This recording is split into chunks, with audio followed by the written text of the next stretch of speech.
I ain't supposed to be here. Yeah, I'm not supposed to be here. Yeah.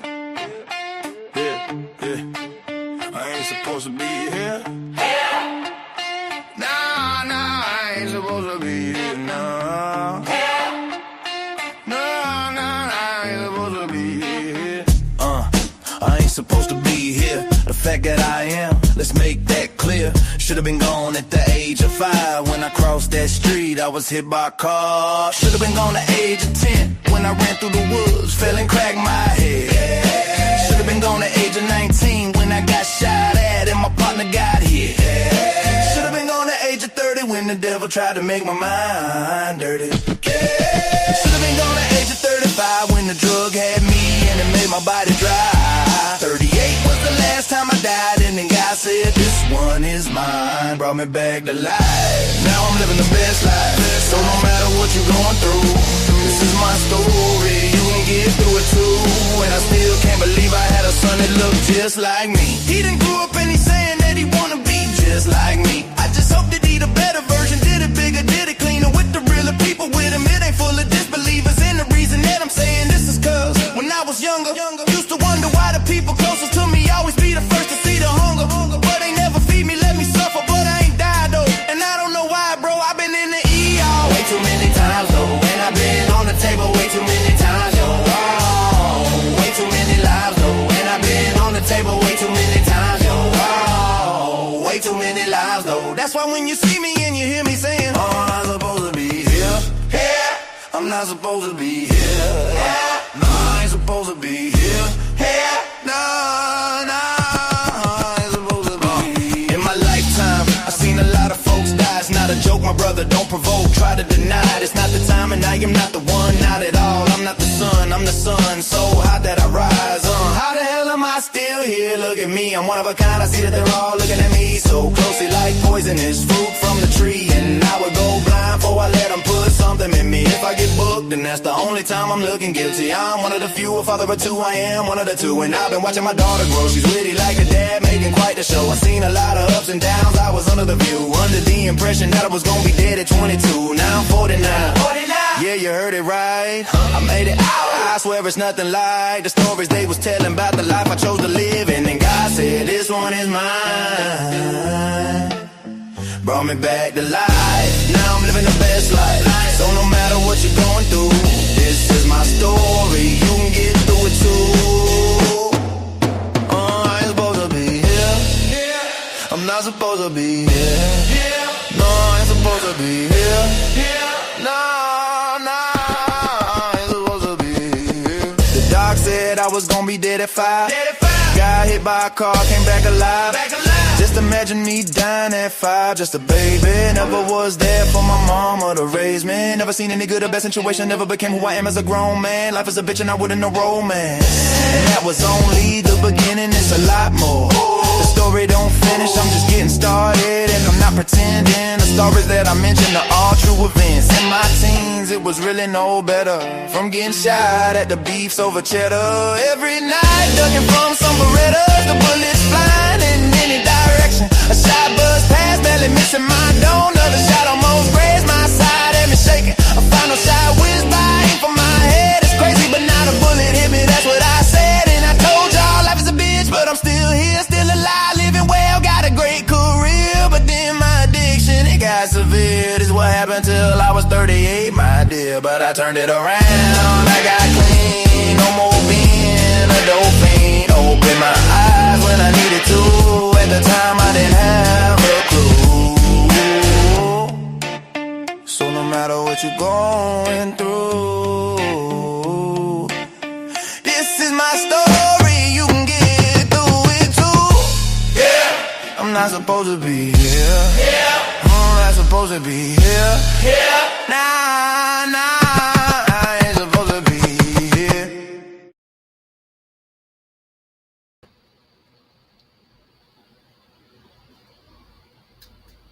What's up? What's up? I'm having all kinds of problems. What's going on, man? I was trying to get my headset right from the get-go, right when I hit go live, I couldn't get anything to work. And I'm like, what is going on? My computer was freezing up and shit.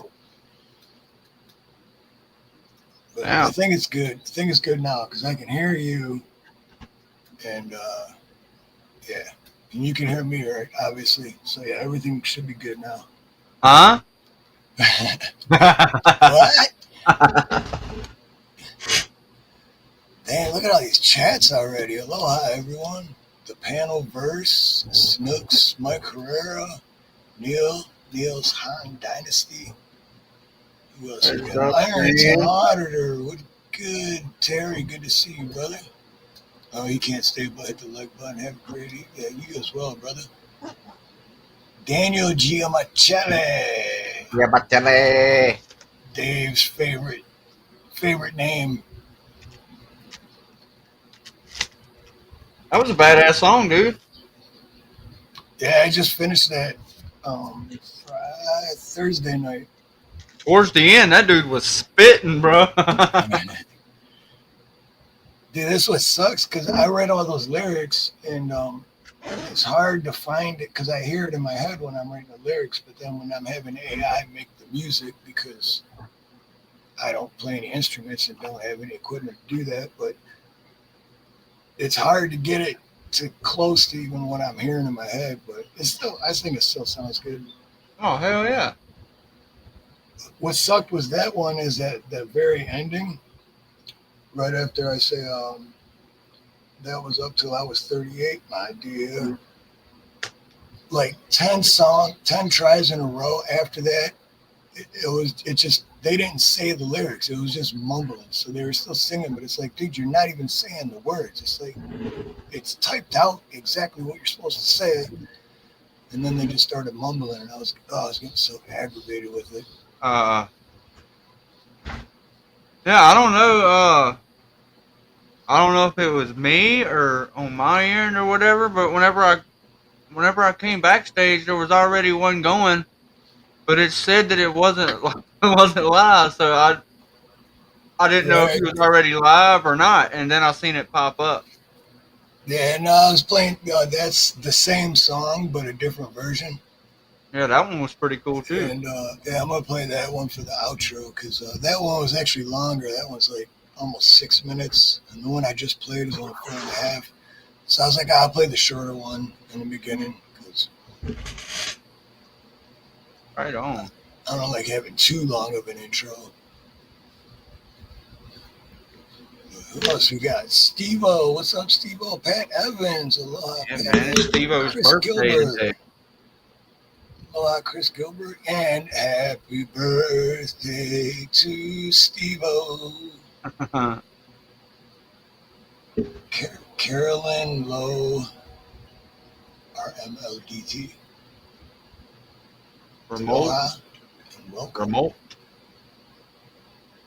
Remodeled, maybe? Remodeled? I don't know. What does that, Carolyn, what does that stand for? Conspiracy Queen, aloha. What else I'm missing? I know. No, Nowhere Man. What's up, Nowhere Man? Make stupid people famous again. It's CQ. All right, now we're talking in code. Hey, Miss Cheryl, and everybody else.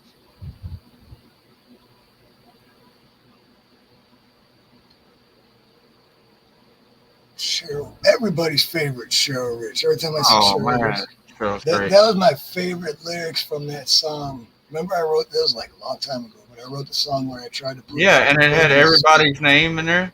Yeah, dude, that Yeah. was so hard, man. I spent so much time on that. But oh wow, what's good? Disturbing Illusion, aloha, brother. Thank you for that super chat, man. I appreciate that, brother. That's crazy, dude, because I was going to share one of your videos today from the Here's the Deal channel. So that, and I'm excited you got your High Impact Flicks channel back out of nowhere, but it's still awesome. But yeah, that's Brian from Here's the Deal, the Disturbing Illusion, and the High Impact Flicks. Great channel, man. Great, Wasn't great. you saying something the other night about somebody had lost one of their channels, and you had said something about that they might give it back to them or whatever? Is that what happened? Might have been. Well, no, I don't think it was about Brian's channel though, because I know Brian lost that channel a couple of years ago, I think. And then he started Here's the Deal, and then Here's the Deal is a huge channel now. Well, way bigger than mine, but and then he started the Disturbing Illusion, and I started following that right when he started it, because the Disturbing Illusion is more political shit. Right And on. here's the deal is more about basically if there's a good cop out there, show me, because I haven't seen one yet. Yeah, I'm feeling it over these past 3 months. I Most hope definitely. because you're going through some shit. Yeah, that's right. Uh, I mean, kind of you, but yeah, your better half is really going right. through shit, but still, um, yeah, wow, and tell me any one of those cops involved with any of that. Tell me any one of them's a good cop. Probably Yeah, can't, no, right? Exactly. So not at all, friend. Oh, thanks, Carolyn. Yeah, the ice agent was pretty fun. That was. Did you catch dude, any? Did you catch any of that, Steve? I listened to the entire thing, man, and this how I was going to start this out, I forgot. But to the Nut House, to Peanut, dude, I am so sorry, dude, because we talked about that a week before, and I said I'd be there, and I said no matter what, I'm like I already committed to it, right? And I'm a man of my word, but I think I just lost a lot of my integrity because dude, it was just a shitty day, man. It was like if anything else nothing else bad could have even happened because it all did. But and then I text Peanut the night before, and I was like, hey, text me like an hour before you're about to do the script to remind me because I'm going to be on an all day job. But when I'm working, I get into the zone and I'm focused on my work, so I lose track of time. And I set an alarm, so my alarm went off. I was like, oh, Peanut's coming on, and I'm like, oh shit. And it was just a situation I was in. There was just no possible way. But a long story short, it was tenants of a good customer of mine that gives me a lot of work. And they were complete assholes, dude. Just like, Damn. just complete. And I had to do 3 toilets in one house. 2 of them were on the second story. So it was, hey, nowhere, man. Mahalo, brother. Thank you. Appreciate that, brother. In your case, Steve, shit happens. Right. I know, but it's like, that's the one time that I said, dude, I'm already committed. I would be there no matter what. And then I was just in a situation where I couldn't, like, even if I were to, because normally what I would do, because it's my company, my business, I'm the only employee, right? So normally what I would do is just say, hey, you know what, I gotta do like a FaceTime meeting and just, pretend I got an important meeting that I'm gonna do over the phone. So I'd go in my van, I'd roll the windows up, start the car, turn the AC on so nobody can hear me, and I would do that. But if I were to have done that on this one particular job yesterday, they would have been calling my customer because they're the tenants, and they would have been bitching and like they were just waiting for me to do anything so that they could bitch. That was literally their whole purpose. And it's like, you're getting 3 brand new toilets. What is your fucking deal? Like, why you gotta be such an asshole? Some people aren't happy unless they're complaining, I don't get it. So, Yeah. but I was listening, man. I had my headphones in, And I was from beginning to end, man. I was there the whole time. Oh, it was fun, man. And then the hypnotist guy came up. That was actually pretty interesting, man. That dude was very knowledgeable. Yep. And then that's the other thing, because Peanut had him on before, like a month ago or however long ago it was. And the other thing is that I was like, if you ever have him on, and I wanted to be on the one a month ago too. I'm like, dude, I want to be on when you have the hypnotist on there. So there was a second time that I could have been on there with the hypnotist and wasn't. So it's like, fuck, man. But It beats like that sometimes, buddy. It beats like that sometimes. Shit happens, yeah. But did you finish the job?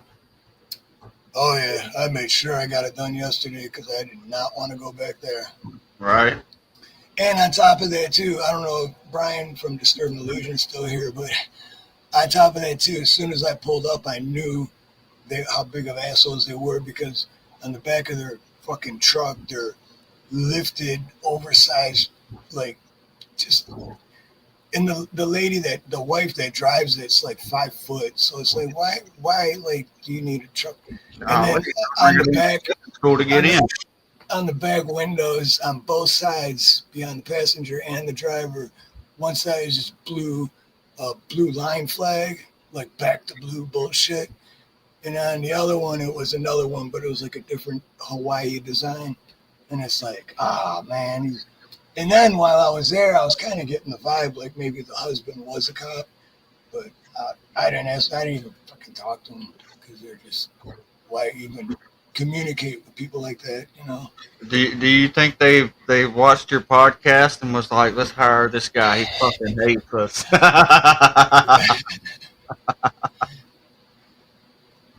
Yeah, he doesn't back the blue. He can't even stand cops. Let's get him over here and show him all our stickers, our fucking stupid flags hanging in the garage. Like, that shit's so gay. Because the thing is, if the husband isn't a cop, because I kind of got the vibe that he might have been, but I don't know. But if he isn't a cop, that makes it even worse because it's like, dude, you're putting a label on you because cops see that, they're going to pull you over first because they're like, oh, they back the blue. So they're going to be easier to extort from and to, get all this shit because they're going to cooperate. Either that or they're going to let them scot-free, Right. Yeah, most of the time having that back to blue sticker on your car does not help or get you out of anything, man. They just, hey, El Bundy, aloha, brother. But it doesn't Abundinator at all. Think about it. They see that and they think, oh, they're going to comply because they back us. Yeah. So it's just easy, it's easy pickings. Well, sweet. Give them a ticket. They won't complain. They'll pay it right away. It's not 110% official yet, but it still really doesn't look good at all. But so Danielle ended up getting a message back from her public defender, and because her first offer was 5 years, well, the dude messaged her back like a day or two ago and was like, the offer stands. So they're not gonna give her another offer, I don't think. So that's her best bet is 5 years. That's what it's looking like, bro. But she's not even guilty. So there's no way to prove her innocence. Because I know, and this sucks, dude. It all comes down to money. Because how are you going to get a really good lawyer that would help you? Exactly.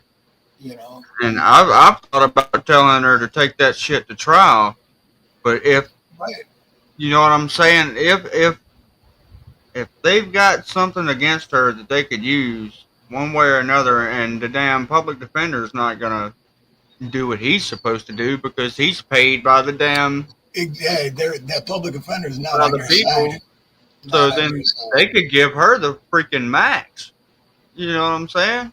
So Yeah, see, and that, yeah, exactly. That's the shitty part. Because then if she takes it to trial and then loses, then she's probably going to get way more than 5 years. So it's one of them. So it's, man, that's some bullshit, dude. You know, and I Anything don't you know. say can and will be used against you. So I don't know what to do. What's up, Brandon? Hey, Brandon Mitchell, aloha. It's cool how you got the comments down there, man. Yeah, that's new. I mean, well, they had it. I can snort Indy.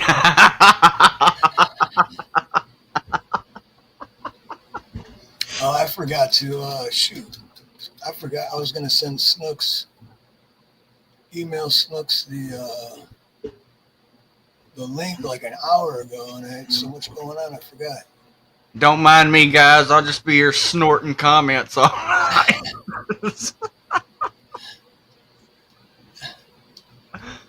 Oh, what up, Garrett? I promise I don't like it, but I love the smell. That was a much older creek. Dave, what's up, bro? What's up, Dave? Oh shoot, thank you, Dave. Right on, brother. I appreciate that, man. You know, I actually wrote another song like two and a half weeks ago. I don't think I played it yet. I think maybe I'll play that for the outro. But Dave just reminded me because it was about me and Dave's friendship. So good stuff. Hell yeah.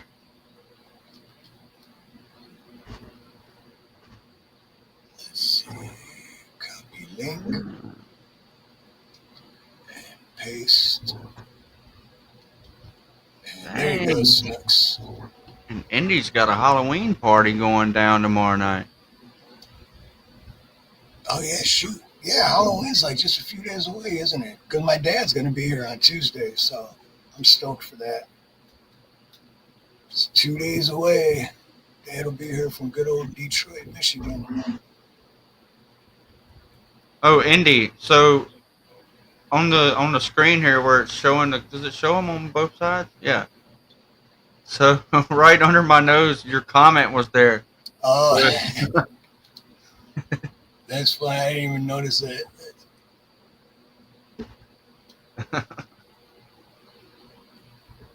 Oh, wait a minute. Let's see. What do I do this?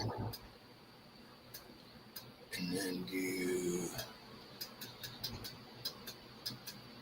that. Update. Oh, yeah. Now it's not covering half your face.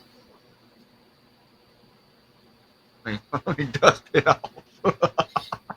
Yeah, I got anything on my nose, man? You got anything?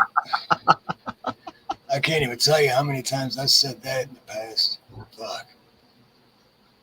Shit, part of the song I played for the intro. I shouldn't be here, man. There's plenty of times that I shouldn't be here, but thank God I am. What's up, Blue Butterfly? Katina Birdcage, aloha. Gary, emotional damage. Oh, dude, you know what? I was watching this thing the other day. Or I was listening to this thing when I was working. And I heard this before, too, but it was actually a comedian I was listening to because I'm always trying to find comedians I haven't heard of and if they got good jokes. But it was making a joke about, like, when people, like, it's rare, but it happens. If people, like, get injured or have, like, a traumatic experience, like car accident, bang their head or something, and then when they come to, they have a different accent. Like, it could be, like, someone from the South, you know, like, they normally talk like this, and then they wake up and they're like, I don't know what is happening. My head hurts really bad right now. And they're like, why are you fucking talking like that? I've always talked like this. I don't know what you mean. But What up, Snooks? I forgot the name of it, but it's a real thing though, man. There was like this one lady from England that had normally an English accent, and she got in a car accident or something, was in a coma for like a week, and when she came to, she had a Chinese accent, and it's like, and she's never even been to China or anything, and it's like, what? I can't imagine. Am I too loud? Am I too loud? No, Okay. I had to go full blast loud last night on Peanuts. Steve, you know, family comes first. So we understood why you weren't here. I sound like I'm echoing. no, you are a little bit. I got you turned off. Yeah. Got you turned off. Dave, miss you. I don't know why I sound bad. Yes. Right. Let me go out and come back in. Okay, yeah, try that because actually, yeah, that worked last time too. StreamYard's been wild, man. They've got so many updates and Yeah, every time I go on a StreamYard, there's a new update. pretty Every wild. time. But you know what's crazy about that? The accent thing is because I was like a week before my 6th birthday, I got hit by a car. The first time that I shouldn't be here because I was lucky to survive that. But like imagine if when I came to and I just woke up and I was like, what the bloody hell, mate? I can't believe it. I got pounding fucking headache. My parents would be like, why is he talking like he's from England? What's going on? Could you imagine though if you realized that you were talking like that and you were like, why am I talking like this? And then you start talking to yourself with the British accent. Right? Because you're realizing and you're like, you're trying not to talk like that, but it's just, and you're like, I can't help it. What the fuck is going on? Like, I'm in a bad dream right now, right? This is. You might wake up with a permanent Christopher Walken accent. Well, you know, that might not be too bad, you know. Especially if you could dance like Christopher Walken, that'd be a bonus. You know, I wonder if that could happen, being that you like do it all the time. You know, like when your parents used to say, "Keep making that face and it'll get stuck like that." Yeah. You know. I remember that. And then I had a son, and I told him the same thing. Yeah, you sound a lot better now, Snook. Yeah, no echo. Thank you. I'm sorry if I sounded like crap last night. No, Kidding. no. I know. You know, I went back and listened, and it sounded like it was all done in a tin can.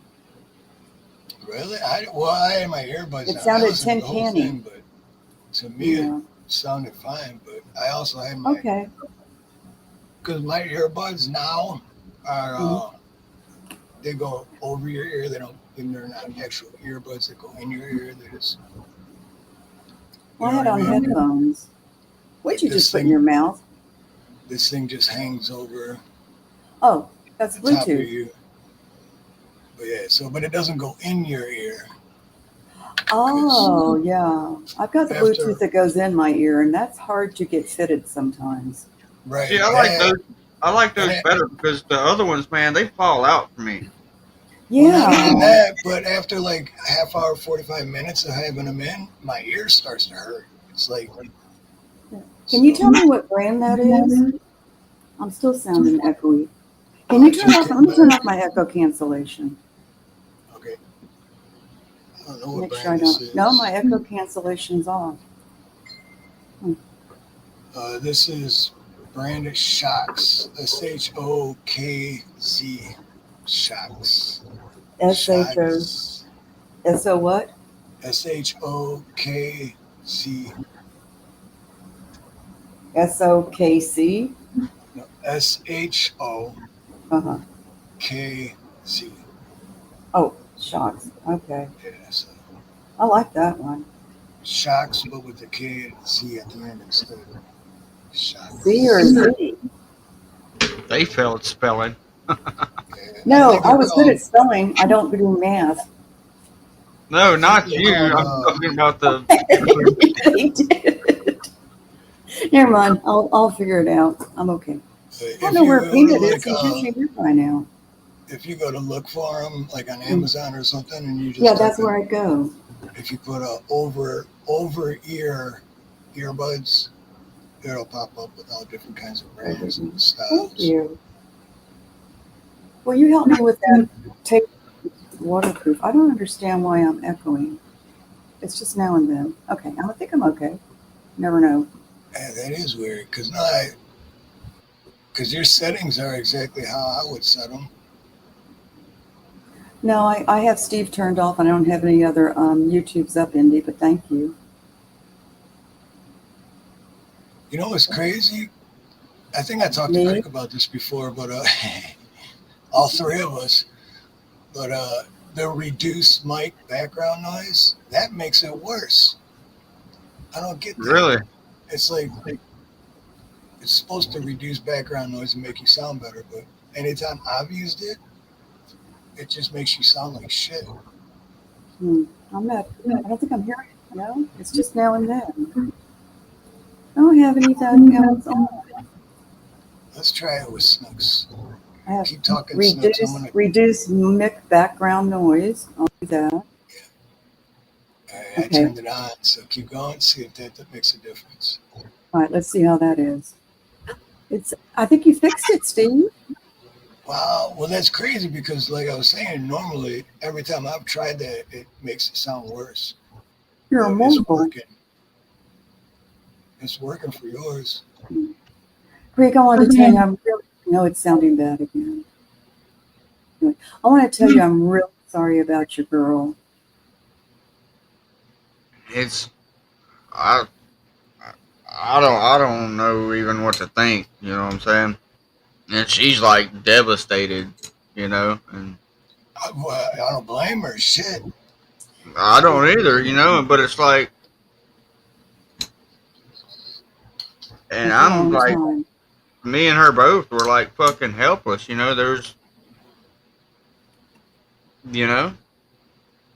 Man, shoot. I can't even talk. I You wish can't there was afford a a way. high-priced attorney to fight it for you, then into Well, that's with what I a was saying earlier. Because when it with an comes down to assigned one, money, they don't give a crap. no, yeah, because they're getting paid by the state anyway, so they're not even on your side. But I wish there was a way that I could like find. I'm still gonna look into it and do what I can, but like to find a really good lawyer that's for you and pro bono. You know what I mean? That's so sweet, Steve. But Because how would that work if? Cause how would that work? Okay, so her court date is the 28th, Tuesday at like 9 o'clock. oh shoot, You know what That's I'm Monday. saying? No, that's yeah, Tuesday. then there's not Tuesday. enough time. Then it wouldn't work. So Fuck.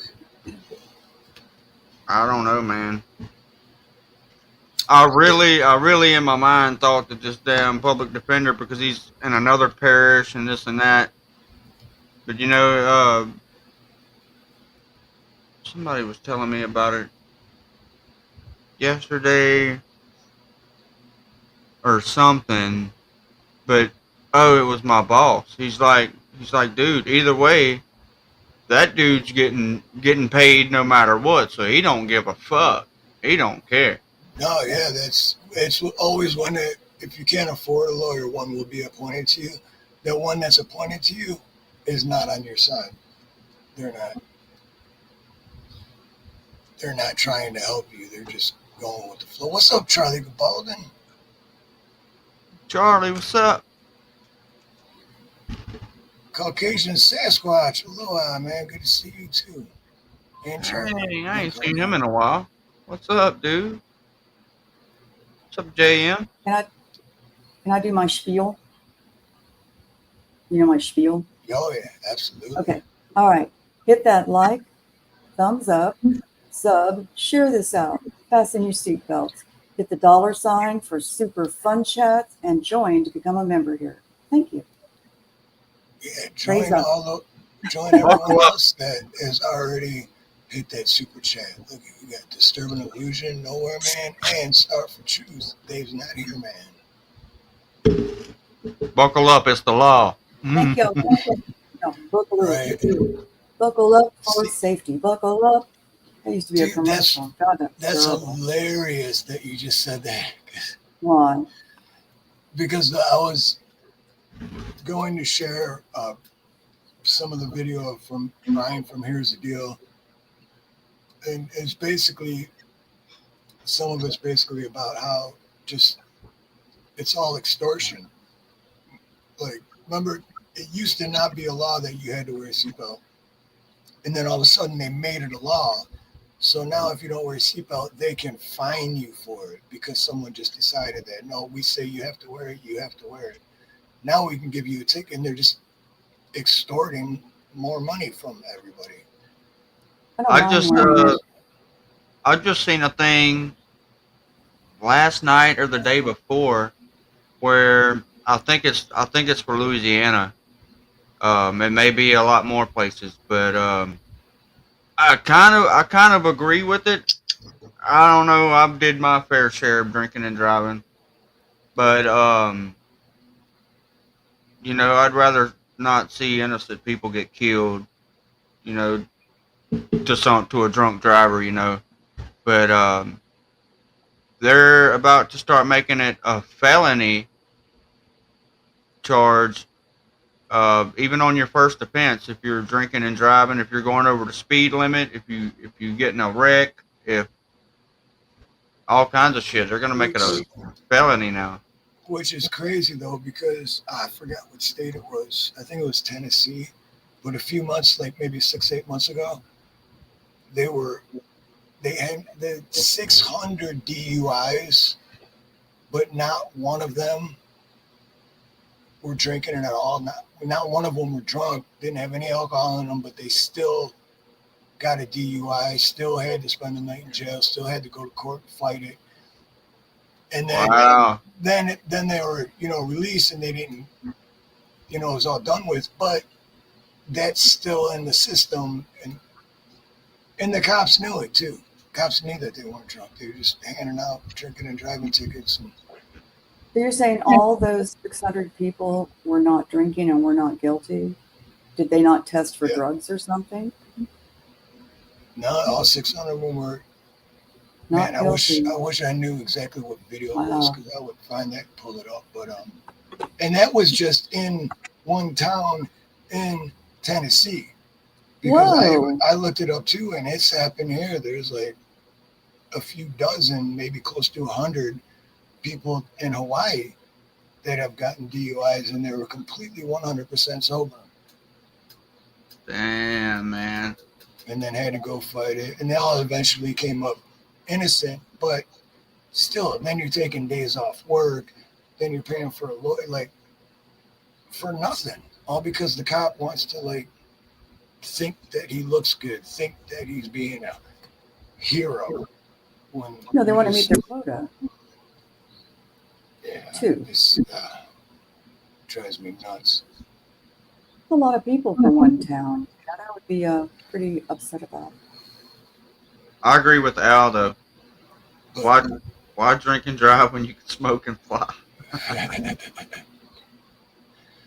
But my thing is though, going back to the seatbelt thing, my thing is, I believe the only reason they made it, they always use, because it's for the safety of the people. It's for your safety. They always say that, but I believe they just made it a law because it's another reason that they could extort more money from everyone. Right. Because I also believe, and the same thing with drugs and with whatever.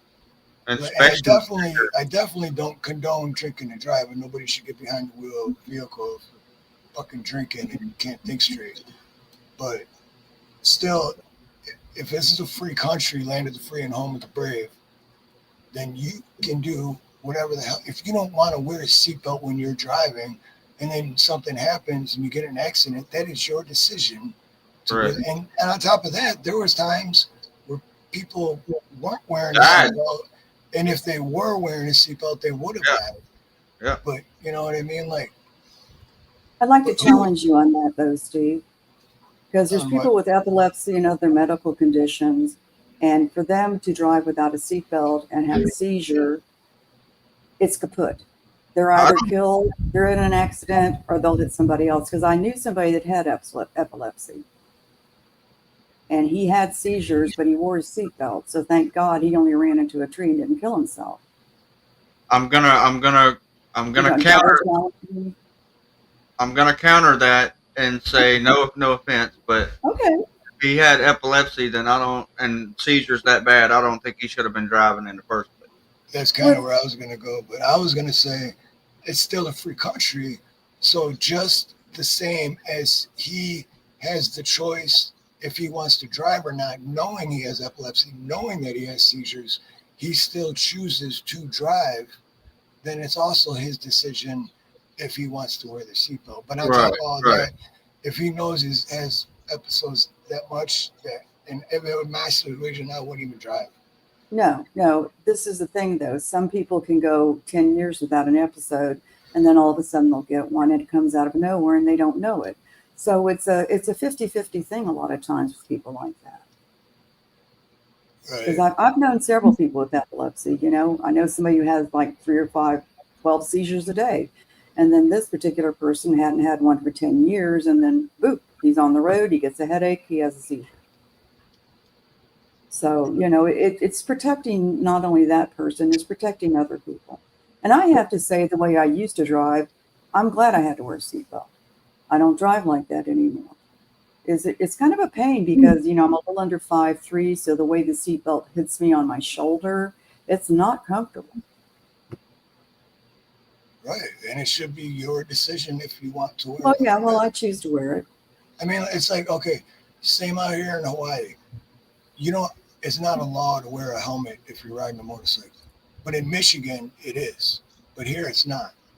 It is So, here too. and if I were riding a motorcycle, no matter what, I would wear a helmet. But that's my decision. That's my choice.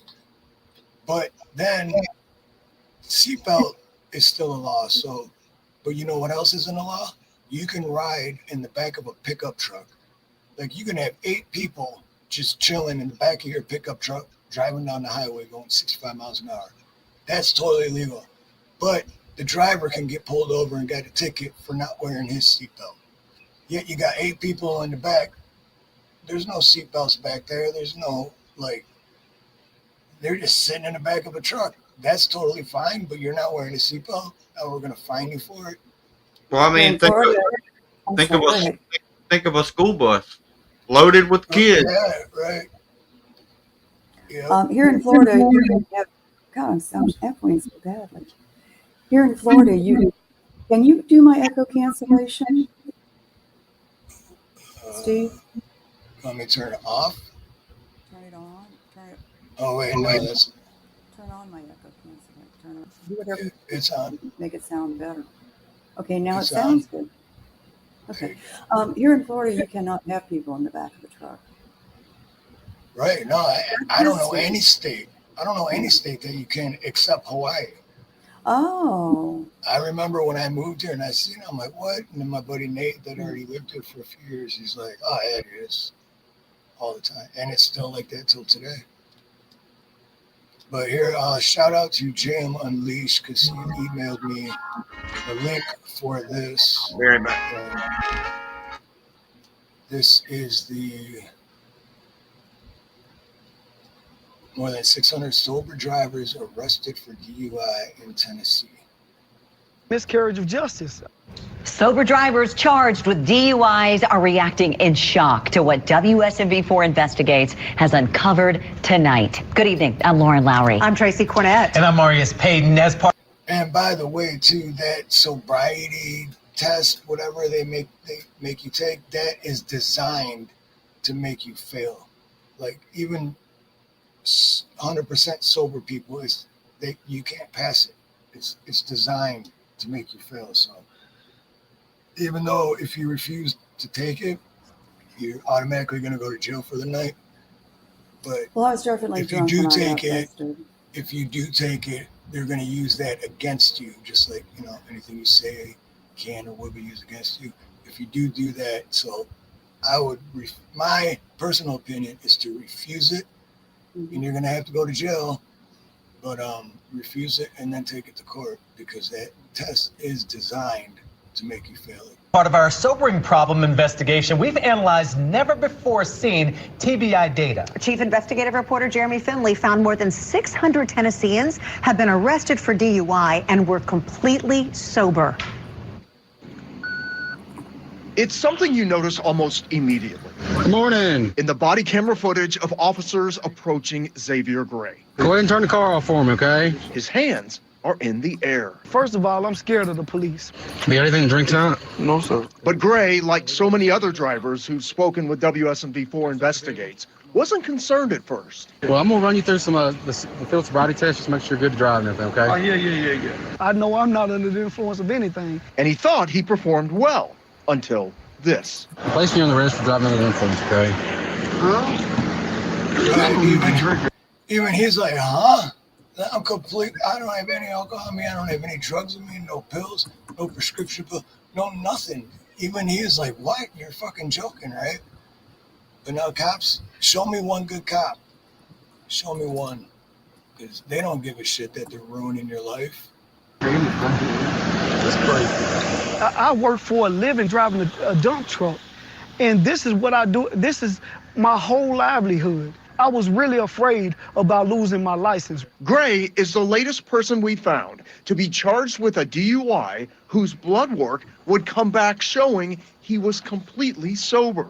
For months, we've been emailing back and forth with the TBI, asking for blood work data that shows just how often it's happening in Tennessee. And it turns out we weren't the only ones asking. I've seen the news stories that you all did. State Rep. And by the way, this is just Tennessee within the past year. So think of all other 49 states and how many times it's happened in each one of those states within the past year. It's like, it's so ridiculous, man. It's like so many innocent people are getting put through all this bullshit and putting a damper on their entire life. Some losing their jobs. Now they can't pay rent or mortgage, or they can't put food on the table, or they lose their job because they had to miss a day because they went to court, or, you know. But these cops don't give a shit. Representative Lowell Russell had seen our sobering What's up, Renke? problems investigations. And after one of his constituents was arrested for a DUI, while he was completely sober, he asked the TBI for the data as well. After months of requests, the TBI finally produced the data. Turns out it wasn't dozens, but more than 600 Tennesseans, 609 to be exact, innocent drivers, totally sober, charged with DUI. For perspective, if all of the sober drivers charged with DUI went to the Ryman, they would take up more than half of the seats in the upper balcony. I just wonder what you think about that. It's a miscarriage of justice. It seems like they're doing it everywhere around Tennessee, man. Nobody wants drunk drivers on the road, ever. But what does it say that we keep finding sober people being arrested for DUI? I have heard of those on a very, very limited scale, and those are, of course, tragic for everyone involved. Tragic cases that lets drivers like Gray know he is hardly alone. You know what's so scary is just thinking about how hard I work to stay out of trouble, right? And then to have something like this happen. What's even worse for him, I mean, luckily he still has a job, but for truck drivers, you get a DUI, innocent or not, you're most likely going to lose your job. So, Oh yeah, that'll ruin your CDL. right, exactly. Like, even if you're innocent, it's like the damage is already done, which is fucking bullshit, man. So yeah, again, show me one good cop. Show me one good cop. Let me see how this sounds. I'm still echoing. I put on my old headphones. Anyway, I wanted to ask you something, Steve, and I've asked you this before, and it's certainly not to come down on you or anything. It's just, to find, just to find out stuff. Is there any law in the government that you like? Is there any what? Any law in the government law that you agree with or like? No. Okay. I mean, I understand that when people always say, well, we need a government, I get it. I understand that. I get it. I don't necessarily agree with it. I don't have the answers to what we should do if there wasn't. But I do know that there should be less government. The less government there is, the more freedoms we have. And I would agree with that. but that ain't ever gonna happen because shit, look how it is now. You know, it's definitely not. It's definitely getting more and more, and every state's becoming a police state. And You know, if you don't mind, I wanted to bring up, I don't understand why my headphones are doing this. Well, I'm having a bad rainstorm. Anyway, Portland, they cleared out all the tents in downtown Portland. So now Black Bloc is not going to have a place to stay overnight. And boy, did they put up a fuss last night. There was a bunch of fights. I think the National Guard is going to be arriving soon, and that's why they did that. And Portland police have had a big truck out there today cleaning up everything. So I think they're cleaning up in advance of the National Guard being there sometime early next week. That's just my thought. Just letting you know. You know, if they already took down, if they took down all the tents and stuff, I don't know why the National Guard has to come in now. That's what I was going to say. Why? Thanks, what's Cindy. the purpose? No, I was going to say that too, but I was going to, yeah. Yeah, much better. Whatever you did. When you were saying, older is better sometimes. When you were saying, I don't know why my headphones, right? When you were saying that, it sounded perfect. So. Yes. Maybe, well, I've got faulty headphones and I don't want to, well, you know what? The good thing about Amazon is I can go to Bell's and return anything I want to from Amazon. And it's free, so that's not bad. Yeah, so I've been watching Portland a lot, and I don't know if it's the purpose of the National Guard besides. Well, yeah, they're defending the ICE building, which is already pretty well defended. They've got people on the roof, and when people got into fights last night, the patriots are coming out more. The journalists are patriotic, and they're going up against Antifa. If they get pushed or they get smacked, they're fighting back. So ICE is like shooting pepper balls when they get into a fight in the street or whatever they're shooting that has smoke. I don't know. It's been kind of funny. Well, you didn't hear? Antifa's not real. It's just made up. Yeah, well, they're very badly paid actors. I'm kidding. Very badly. Okay, now do your okay. I'm okay. kidding. I'm Okay. kidding. I know Antifa's I know you are. real, but I know they were trying to I heard something about it a little while ago. They're supposed to be deploying the National Guard down here in New Orleans. Yes, they are. And actually, people are looking forward to that from the ones that I know. Now, Trump is not sending the National Guard to San Francisco, which I didn't think San Francisco needed them anywhere. I haven't seen anything going on in San Francisco.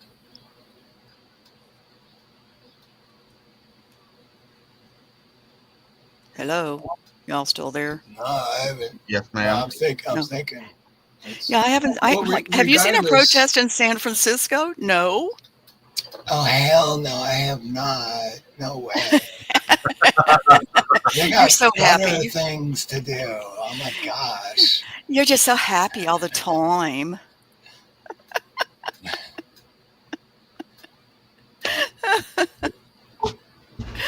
Hello, What's Chad. I'm glad I good, sound better. Yankees for life, my brother. Aloha, and Traveling Fools. Aloha. What up, Yankees? Who is the Traveling new mayor of Yank? Well, San Francisco would have to be a liberal mayor, though. But if the town's doing better, who cares? The world gets wilder and wilder every day, guys. Yeah, but I see some areas calming down. I just don't know where. Actually, my town's very nice. Orlando seems to be doing okay. So I'd say all in all, I love Florida. Yeah, because now Florida's got the open carry. Yeah, they do. You can open carry. And I gotta tell you, that freaks me out. Do I want to go to my grocery store and see people in there carrying guns? Not Yeah, really. yeah, Hell No, yeah, I you do. don't. you No, I do. don't. Yeah, because if some crazy ass son of a bitch goes in there, Yeah, you know what I'm saying? Them people with guns might be your only way out. exactly, exactly. I was People just gonna people say, if coming I in with go into a open carry. grocery store and I see someone open carrying, I'm like, oh, cool. At least I know he's here, or at least I know they're here. Because then if some psycho crazy dude starts some shit, I'll be like, okay, I know those guys are locked and loaded, and I might Right. actually live through this. You know what I Who's mean? to say an open carry person isn't any more crazy than a closed carry one? You can't Well, really tell because anymore. one, now there's an open carry person. One, they went through all the steps to do it. Well, one, you shouldn't have to go through any steps because it shall not be infringed. But people that legally own, and I use that word, I don't like using that word legally because it's illegal to have to go through the steps. But anyway, they go through the steps that are required to be able to carry a firearm. With a crazy person or a criminal or the bad guy, they're not going to waste their time on that shit. They don't give a fuck. Just like no gun zones. Oh, that's great. Now only the criminals and the crazy people are going to be in the no gun zones with a gun because they don't give a shit about the law.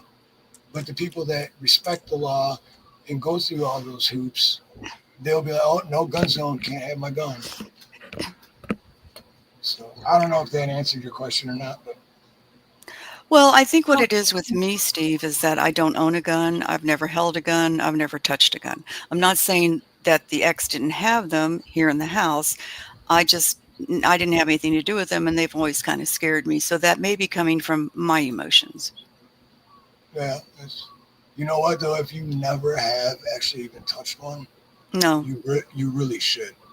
Just go to like a gun range and tell them like I've never shot a gun before, I've never touched one, but I just want to experience it, and then just try it once, Mm-hmm. and then if you don't like it, be like, all right, it wasn't for me. But most of the time, or most people that I know that have never touched a gun and did that, they're like, oh my god, dude, what I've been missing out my whole life. Like, Right. I need to get one of these, I don't know. I'm just so happy with my hand chainsaw. You know what I mean? I'll just keep it charged. Somebody comes in the house, they're going to get hand chainsawed. Although the chain did come off a weekend ago, and I have to put it back on. But I think it's going to be easy. I love that thing so much. Maybe you can get an open chainsaw carry license. Open chainsaw carry. That's funny. I can see me putting that in a holster on my side of my jeans. I'd People have to look get at a you like smaller you're one. fucking crazy. This one's 6-inch. I just come near me. I'm gonna buzzsaw you. Bro, that lady's got a chainsaw on her hip.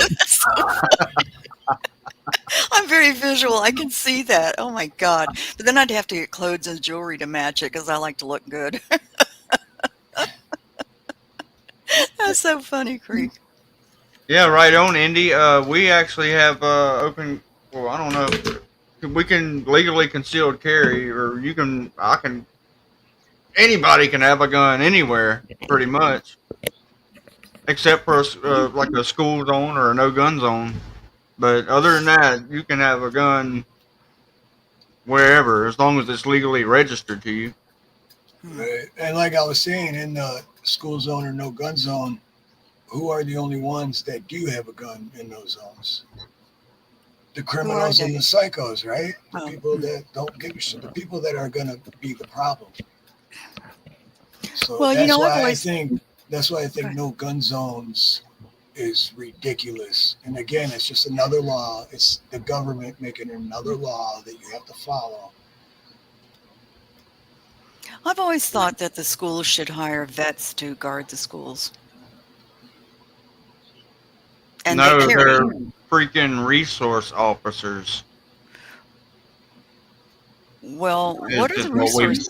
That's what we've got down here. They're resource officers. There's a And cop at who every school. are they? Rent a cop, or do they work for the police department? Well, there's so down here in the town that I'm in, there are actual cops that are there. Hmm. Well, that's what I'm saying. Replace the cops with vets. Let vets have more jobs. Let them get paid. Right. Lord Cyclone. Hello. Cyclone, aloha. Are you new to the chat? And welcome. No, I've heard that name before. Sounds familiar. Yeah, I recognize it. Well, I don't know everybody. Don't mess with Snickerdoodle. Okay.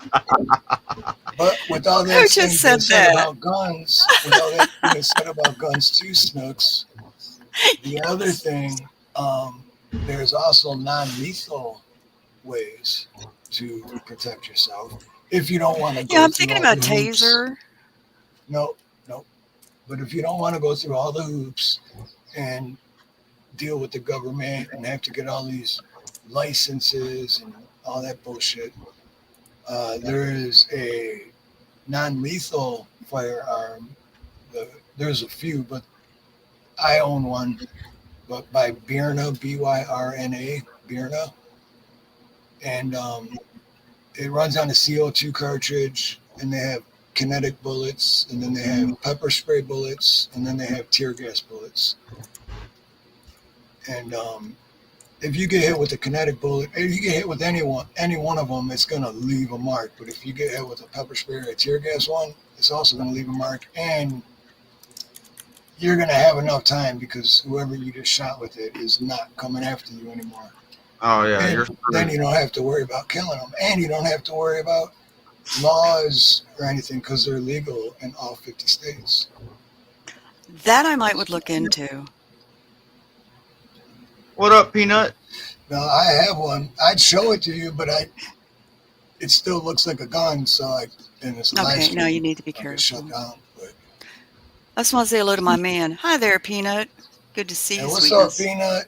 Peanut. Aloha, brother. I was in the beginning, dude. I was apologizing to you about yesterday, man. I feel horrible because I gave you my word, and then I still wasn't there, dude. So I feel like shit about that.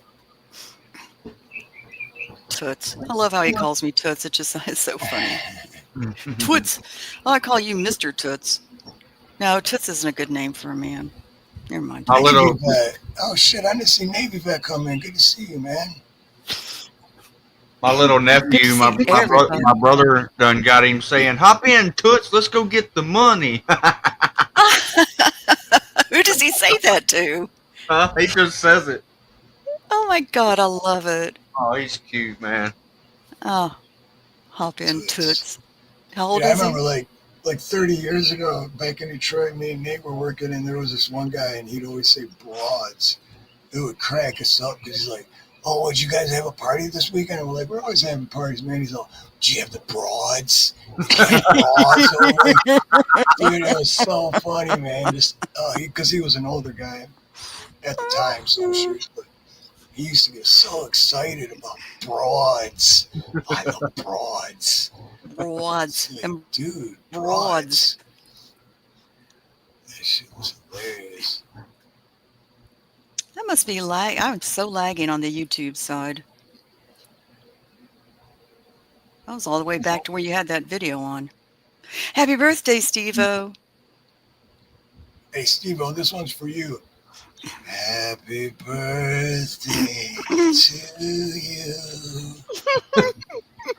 Happy birthday, motherfucker. Okay, I would sing it, but not that way. I'm not going to sing it. I'd love it if you did, Snugs. No, I don't say the MF word, but I'm so glad that Steve did. That's hysterical, and Steve-O would like it. I'm practicing more songs for your next karaoke. I'm going to go with Stevie Ray Vaughan and some faster rock music. Oh, hell yeah. Oh, yeah, Stevie Ray Vaughan. I'm not liking me on the slow songs. Oh, no, you do great. That's because sad songs say so much. No, I was singing love songs. They weren't sad, but you sing good. See, Steve, you got to come up and sing. Man, I was surprised with Peanut Wednesday, man. I didn't know he could sing, man. He's like a freaking younger Elvis. I knew he could sing, but his choice of songs surprised me, and I just loved I it. was like, wow. Yeah, he did awesome. I don't want to get all mushy. I actually should try because since I lost my voice, like, I don't know, 5 months ago, and I don't think I think this is just my voice Oh, from yeah. hearing out, but I haven't sang yet since I lost my voice, so I actually should try it to see how different I sound. Yeah, man, you might be like a mix of Fergie and Jesus. You never know, man. You need to put some honey down your throat. Drink some honey. Just pour it down your throat from a bottle. I'm telling you, it works. I've heard somebody say something about Lay's potato chips before too. That's just gonna scratch his throat. I don't know. I've heard it. Honey will soothe it. Peanut, I want to tell you, when you sang last week, I just kind of like, okay, I melted into my chair. I'll just say it. I may try Tina Turner. I have to sing in a certain range of voice, CQ.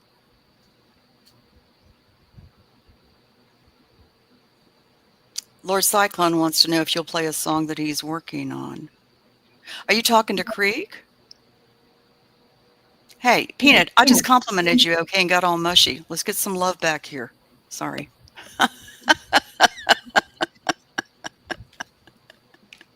Yeah, Atari when playing today. Lord Cyclone, you need to come to Creek's karaoke.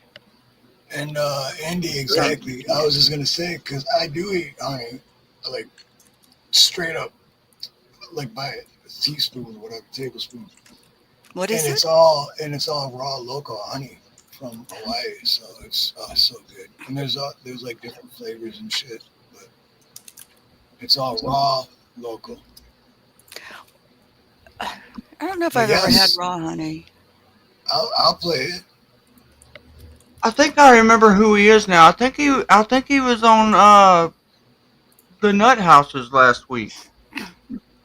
Lord Cyclone? I don't think so. Yeah, I talked with him. Maybe in the chat, not on the panel. No, he was on the panel too, because he was talking. We were talking in the private chat.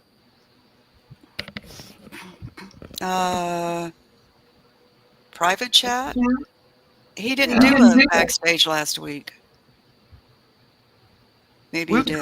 We talked somewhere. Yeah. Wait, are you talking about your karaoke or Peanuts? Oh, Ray Pierce. You're talking about Ray Pierce. We know Ray Pierce. I was talking about Lord Cyclone still. Yeah, he's Ray Pierce. Yeah, Lord Cyclone is Ray. Oh, well, duh. Now I know who you are. Yeah. I don't think where did we talked somewhere just the other day. He was on a panel. He was on Steve's panel. Yeah, I thought so. That's it, not Peanuts. He was on Steve's panel last Sunday. You're right. I know. I just figured that out, Indy. I was just reading that one right when he said that. I'm trying. When I used to get God, I'm still echoing. Okay, let me sit closer to the screen or something. Anyway, I used to get bronchitis every October. I haven't been sick in over 5 years now, and I would get a terrible cough, and the only thing that would soothe it was honey. Not even prescription stuff. Honey would soothe it and make it go away. So I'm just saying it might help your throat. No, but that's what I was saying because we have raw local honey, and I eat like a teaspoon of it at least once a day because one, it's good, and I heard it's good for you. So why not? I guess take that and put it on a biscuit, man. What? Honey with butter. Honey goes good with anything, pretty much. Yeah, man. Yeah. But I like it just raw. I just like taking a spoon and right out of the jar. Oh, it's so good. Creek Peanut says your questions to the hypnotist were awesome, and they were.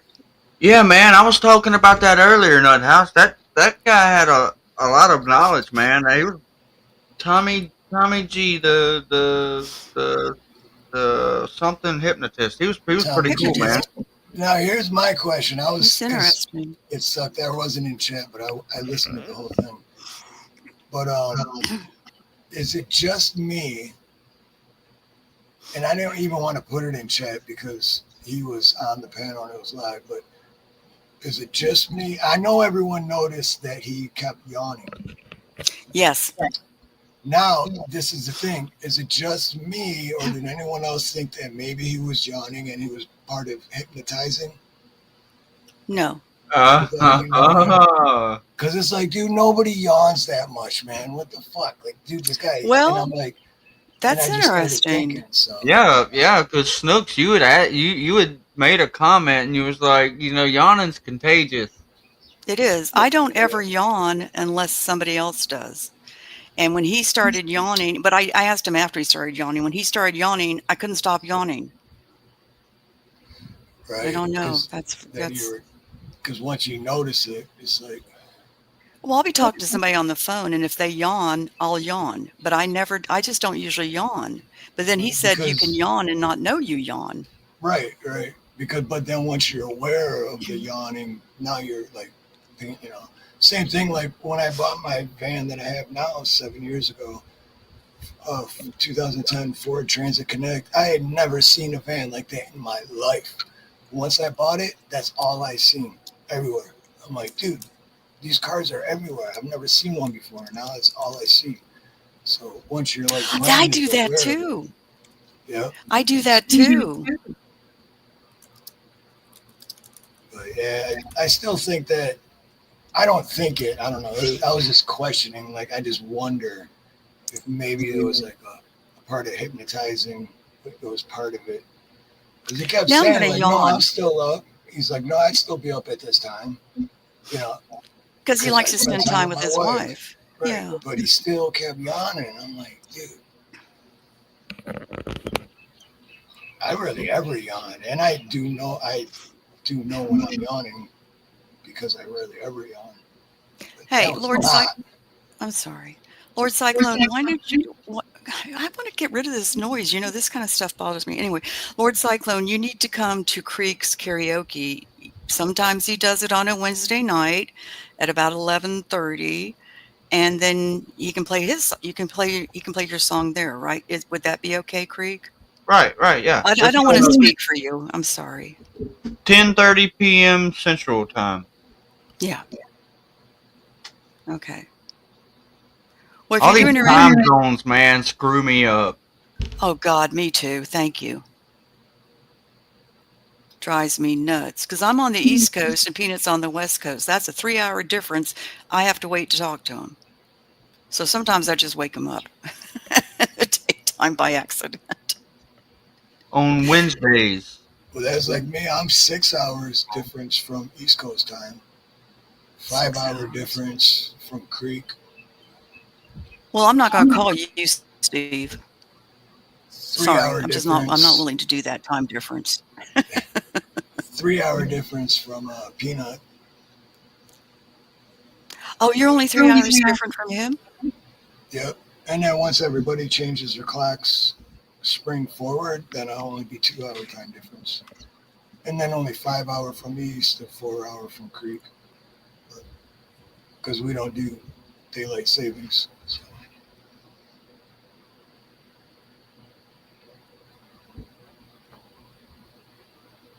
We each got Friday through Sunday off.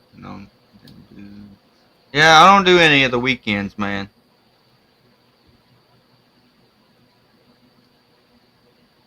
You never know with me, though. There might be a night or two where I'll just say screw it.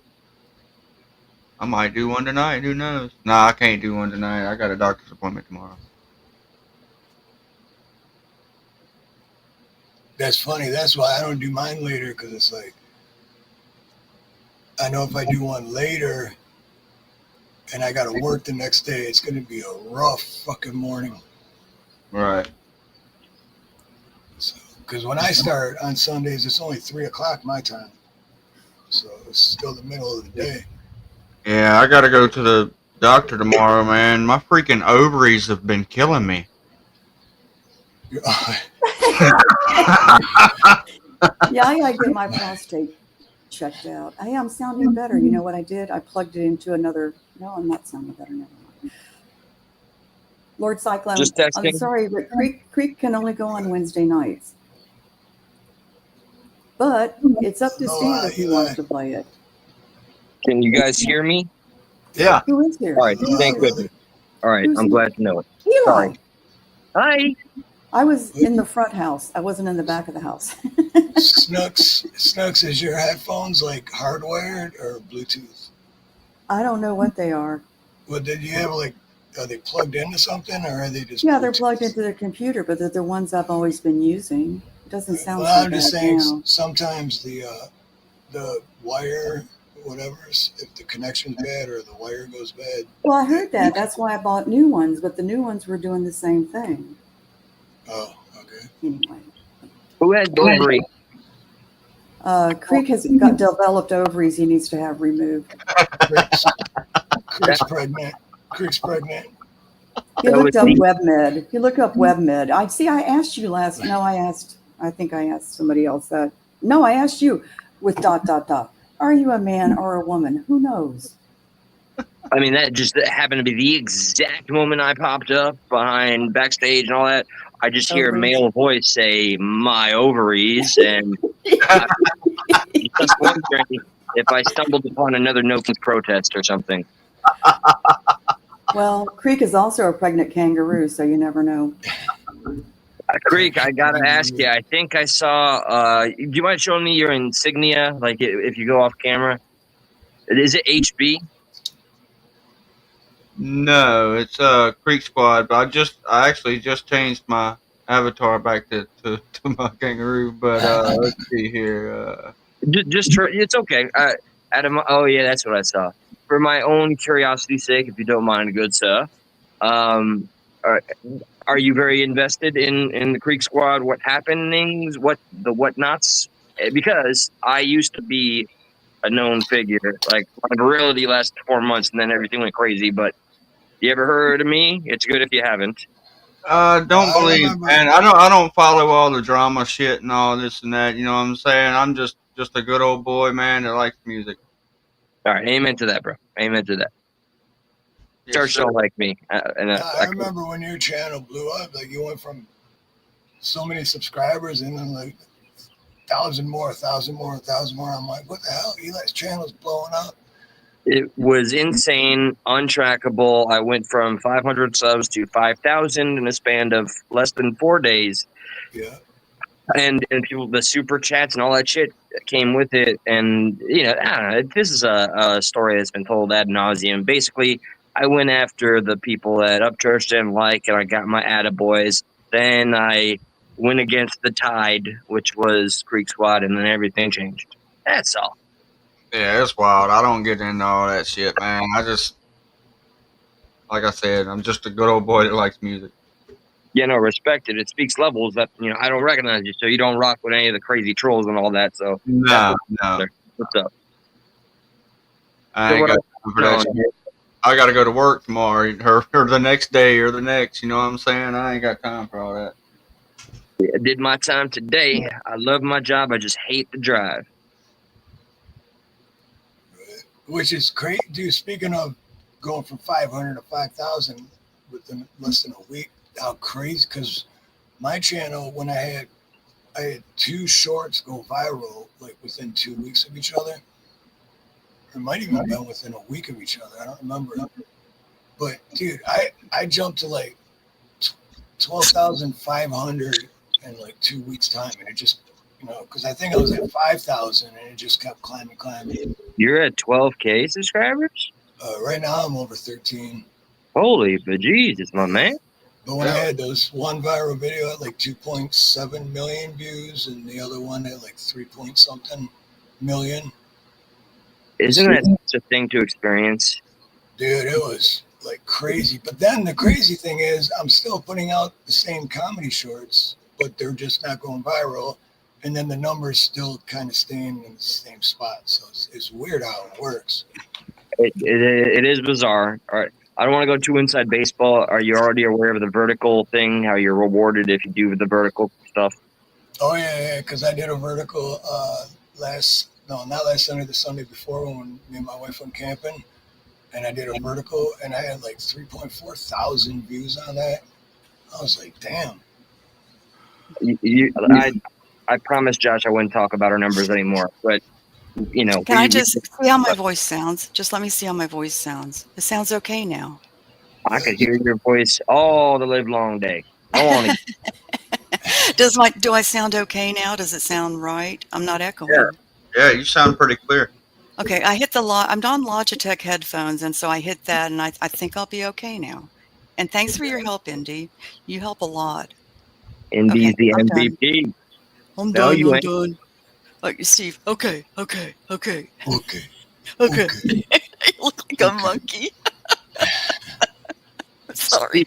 Steve, no, don't you ever apologize for a dang thing, Steve. You think you can ever guest up on Stuck in the Middle again? A guest?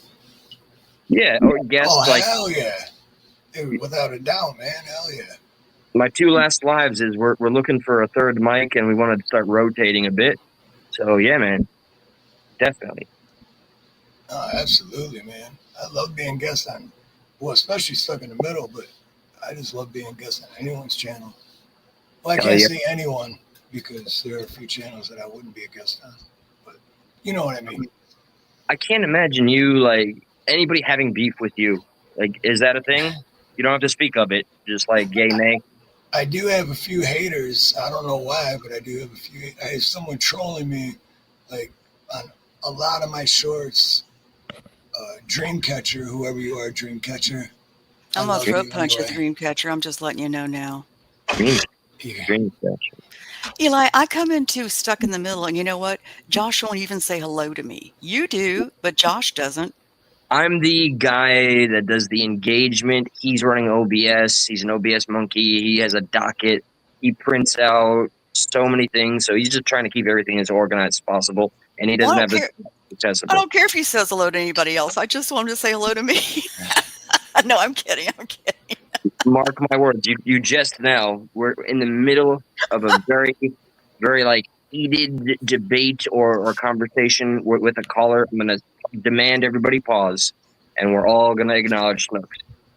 No, I'm kidding. I do want to say this. I love the flow between you and Josh. You all really have a great flow, and that's important.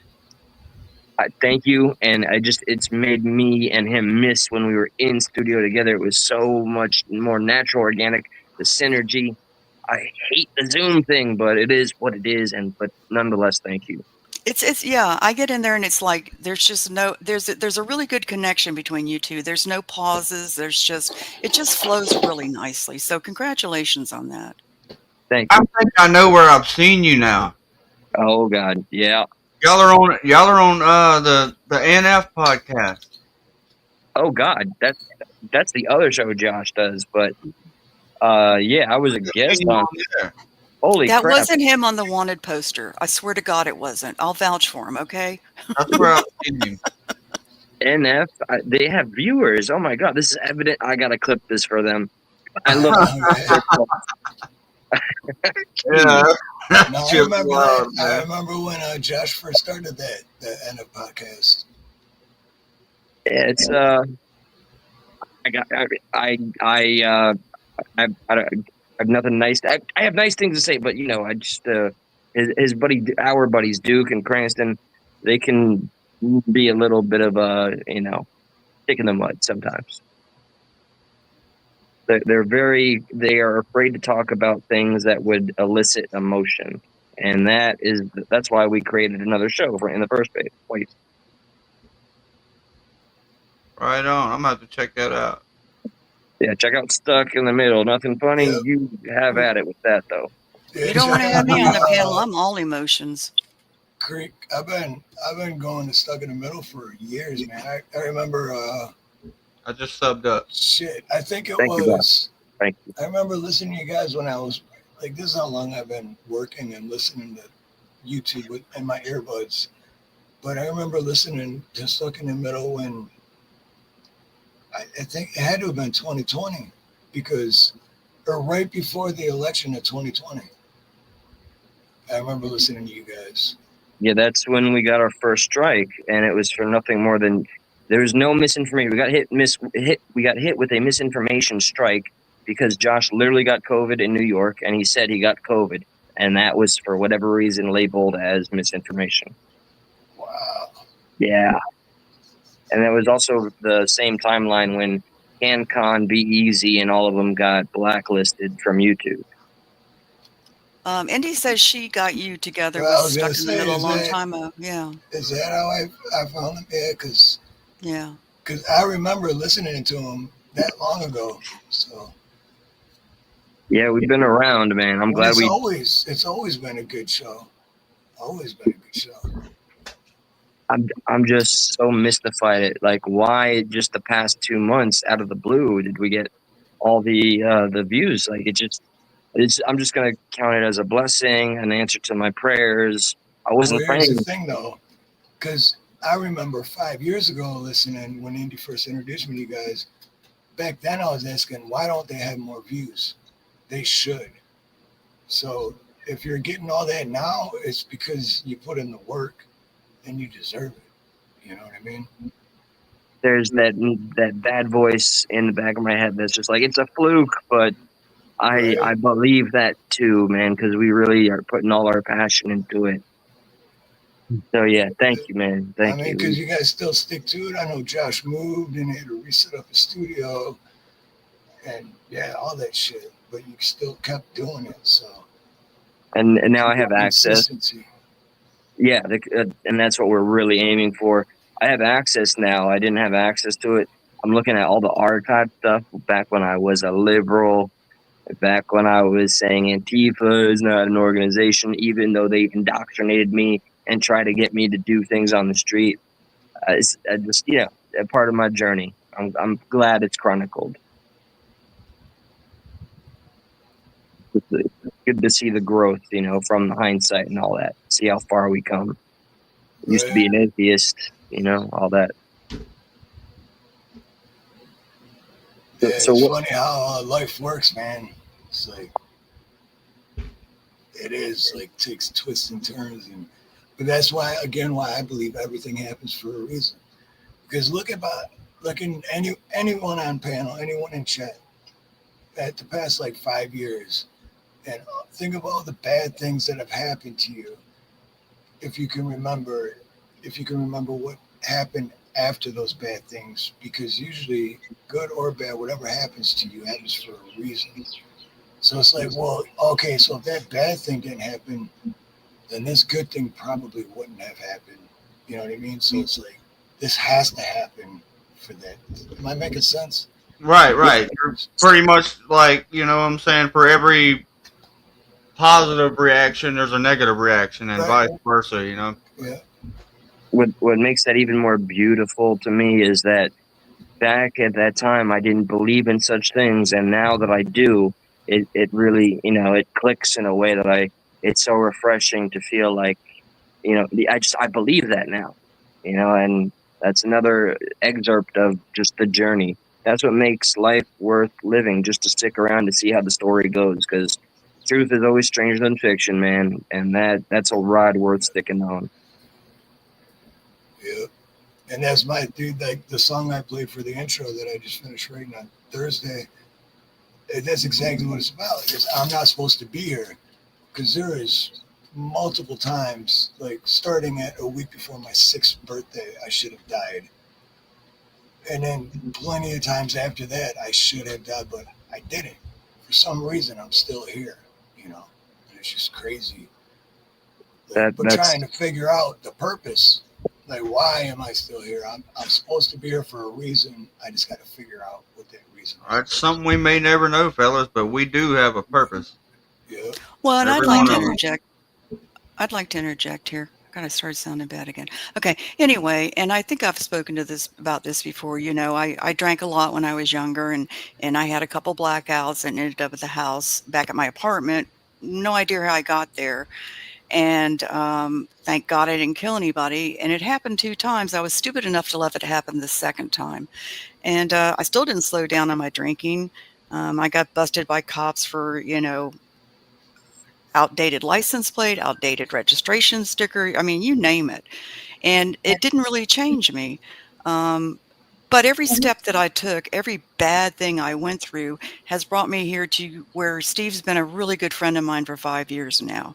You know, Creek I've met, Eli I've met, Indy and Peanut. So would I ever change anything? Absolutely not. I had to go through it to get to the really good place I am at now. And I drink maybe 1 beer a week, and that's it. Amen to that. That's And my story. what you meant to say is not that you got busted because of a tag or whatever. You got busted because they were extortion. No, I got busted because I was in the wrong. I knew the laws of No, my you state. weren't. So No, no, I'm not going to do that, Steve. that my point is that those shouldn't be laws. Like, you should be free to travel without having to pay the government or asking the government for permission to be able to travel. Anyway, that's a whole different story. Damn it, Steve! She knew the consequences of her actions. She knew. Thank you, You Creek. knew See, better. my attorney has spoken for me. Okay, thank you. I'll send you a check. Yeah, I think it's just a simple matter of just perspectives there. Like you're right on the technical aspect and what you're explaining, and she's right from the perspective of, for her it was one of those eye-opening moments. So two things can be true here without having a clash. Look, Yeah. man, I'm That's a good stuck in the point. middle. I'm stuck in the middle, man. That's all. Thank you. A natural plug. What have I been missing in the current zeitgeist here? If you don't mind, I was just live asking people, what would you like to see discussed in the middle? What do you guys think are some of the main like meat and potatoes topics of, I don't know, the country right now? I mean, I can think of a few already. Canada. What else? The tariffs, the government shutdown, the border, the aftermath of No Kings, Charlie Kirk, Candace Owens. What comes to mind if I ask you guys? The Charlie Kirk thing, well, that kind of died down, but the Charlie Kirk thing was like, went so many different directions so quickly. It's like, whoa, what the fuck? But then my main thing about that is why, to me, just like I was talking about the hypnotist and the yawning, like, was he doing that, like hypnotizing you and you're not realizing it? That's how I look at everything. So to me, the Charlie Kirk thing, what did that happen on purpose? Because, like, look over here, not what we're actually doing. You know what I mean? Yeah, see, Smokescreen. while it has died down to some degree, there are those very aspects are still alive and well. And you got certain channels like Jesse on Fire and Candace Owens, and then reactionary channels that were close to Charlie Kirk. So I think it's still very much alive, just not as hot button, Like, any opinions on Candace Owens, good or bad? Don't know who it is. I won't have anything. I'll give good you an to say. opinion. She's a bitch. Yeah. Yeah, she said She's a something. POS. She used to be on the right. It wasn't getting her enough attention. So now she's become a media hoe. That's my opinion. Then the other thing is that there was that one video she did about how she's seen the footage that no one else has seen or whatever. And all she did was talk about seeing it, but she didn't talk about what she's seen. So it's like, and she made a shit ton of money off that video because I know how YouTube pays.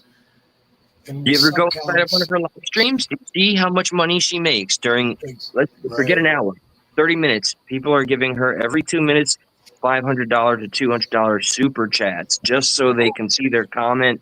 And that's with the ads, and her sponsorship reads. And she is coming under fire now because of, she pretty much implied, she may not have meant it, we're going to see her walk it back, but she directly implied behind her paywall, and it got clipped up, that Trump and Trump's administration felicitated Charlie Kirk's removal. And people, Matt Walsh and Steven Crowder, they're going ham at her right now. Oh, She's a Crowder's grifter. still around?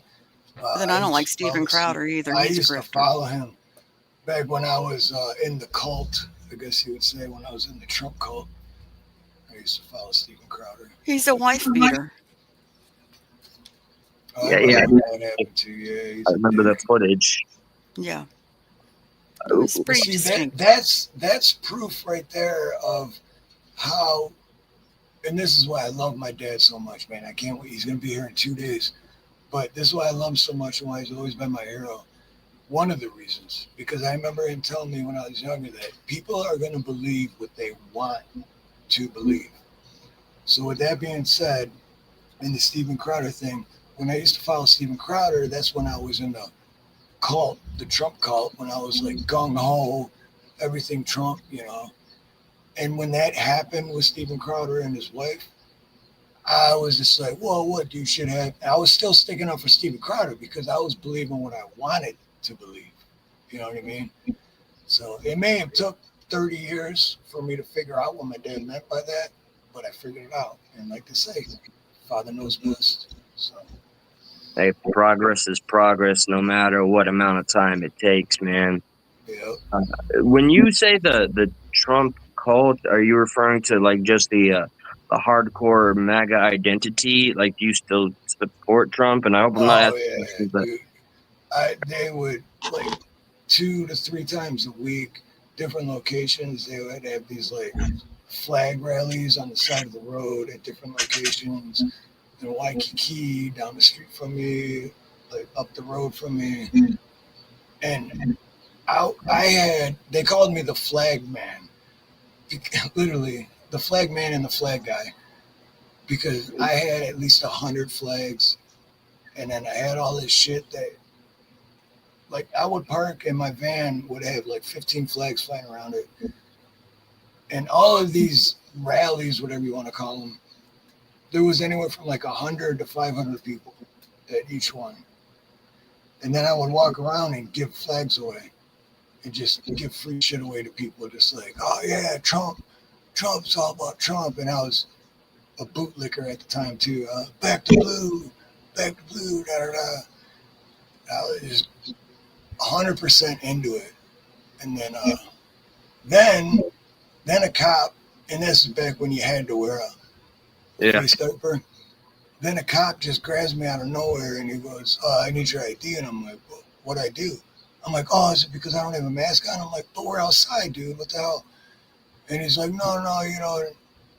So I went along with it, but the whole time I was thinking, this doesn't feel right, man. It's like, why am I giving him my ID? Why is he like taking my information now when I didn't do shit? That's when I realized what was going on, and I got out of the cult and started realizing, like, wow, dude, what are we fucking doing out there? Like, you're not changing nobody's mind. You can sit there and wave flags all day. You're not changing one person's mind. No one's going to drive by and be like, oh, you know what? Maybe we should vote for Trump because all these people are. Okay, that makes sense to me. What was the revelation and connection with this cop stopping you that led to you feeling that you kind of learned to step out? Is it that the system that was in place was still the system? Well, yeah, because once that happened, that's when I don't even know how I started like researching, like, and of course I did it on YouTube, but like your rights, and I can't, it was so long ago, but then I came across, remember the first channel was Accountability for All. His name is Josh. Shout out to Josh. And then that channel popped up, so I started watching some of those videos, and I was like, oh wow, I'm like, dude, I can't believe these dudes are talking to the cops like this. Like, what the fuck? And then that's how I found Here's the Deal, or High Impact Flicks at the time, but now it's Here's the Deal and High Impact Flicks. But yeah, so anyway, and then I started watching those videos, and then I was like, oh wow, dude. And then that started opening windows in my mind a little bit. And then from there, I started realizing, well, cops are that bad, and that's what they do, and they don't give a shit, and they're all psychopaths. And they work for the government, so, you know, a stream can rise no higher than its source, right? So then that means that the government's got to be just as bad as the cops are. So. Okay, all right. just trying to, wrap my head around it, and I think I have a grasp here. Shit, yeah. When it comes to the government and how bad they can be, I've had never too many qualms about that. Often I find myself sometimes with the internal challenge of I'm supporting with so much passion, like this politician, in this case Trump. Meanwhile, all the problems, the Epstein shit too, like I don't know how to defend that. I can't. It's indefensible. Right. It's, Oh, and and along the line too, throughout the years, what else I've learned, which is a blessing, thank God, but I think with a more open mind now. So, example, 5 years ago, if I seen a Bernie sticker on your bumper or a Kamala sticker or whatever, anything Democratic, I would just be like, fuck them. If they called me to do plumbing for them, I'd turn the work down, But now it's like, hey, if you support the left, if you support the right, I don't care, because now I'm looking at you as a human being. That's that's how they're trying to divide everyone, because I believe that the left and the right are one. There is no left and right. Left, right, red or blue, government doesn't care about you. They're all on one team, and the other team is we the people. And they do a damn good job at dividing us. So I don't. Anybody else have a comment? Because I feel like I could go on a full on interview here. Feel free. I'm kind of like towards like with Steve, like me myself. I'm fucking anti-government. I don't vote. I don't want anything to do with voting. I don't. You know what I'm saying? I'm the king of my own castle. You know what I'm saying? And so that's. Well, see, I feel different. I feel like we need some form of government, or else we all become rebellious and we start, we could have a civil war. But do I like the government we have? Not particularly. But then I don't know. I don't know what makes a good government. Yeah, I don't think any of us could really answer that, but I do believe the government, and maybe this is indoctrination talking, is a necessary evil because we don't want anarchy. No, see, that's how I feel. Thank you, Eli. Well, they also, you know what I'm saying? If it gets so bad with the government, we also have the right to form our own militia and shit as well. There are militias. There are militias formed. In fact, there's one in Tennessee. There's several. So there are militias. I just don't know how effective they are or what they do and where do they come into play, Creek. Now that I don't know. Yeah, see. I don't mind militias. I think it's great. I think it's a great thing. I knew somebody who was in one very deeply. Well, militia is just a smaller form of government. No, it's free men. Really. It's free men. It's men who freely come together to protect their county. Right. And their people. Which is also the same as anarchy. Because we all live in it. I know a lot of people mix the word up, anarchy, the actual definition of it, but we all live in anarchy. I'll put it this way. In the time of a government crisis where the government did a world takeover or whatever, that's what you have the militias for. They're going to protect their family first, and then they're going to protect their counties. That's the way I know about it. Let's say there's no government and you have militias. Mm-hmm. Then those militias will eventually become the government. Like, that's what government is. Right. I get what Steve's saying. Pretty much that militia is going to set rules for the people to follow and shit, It's hard. Isn't it kind of maybe unfair to generalize the entirety? Because there's so many militias to just broad stroke all of them, I think would be disingenuous, because we do have militias that are simply there to defend and maintain the Constitution, and no relation to enforcing that the government survives. I don't know if I contradicted myself, but they're they just constitutionalist militias. Yeah, right. And they would go after any party that violates the tenets of the Constitution. So yeah, I guess if there's a militia that's a strong arm of a specific party, sure. Like, let's say, for example, Antifa's organization, I wouldn't call them a militia, but they are an organization that is there for their radical ideologies. And then I know there's some subset of right-leaning radical ideologies and groups, but I also believe in the constitutionalists, that just want to make sure that it's defended and exists. But can't constitutionalists not have a party? Yeah, that's what I think, but I'm not confident, but I think so. But if, Creek, if you talk about if you talk about the militias coming together and becoming a government, that's not politicians. Those are not billionaires and corporations. Those are boots on the ground American people. Right. We the people. So that's not so much of a bad government if they decided to form one. They would be the patriotic Americans. Right. See what I'm saying? So that might not be a bad thing if they did form a government. I like this question.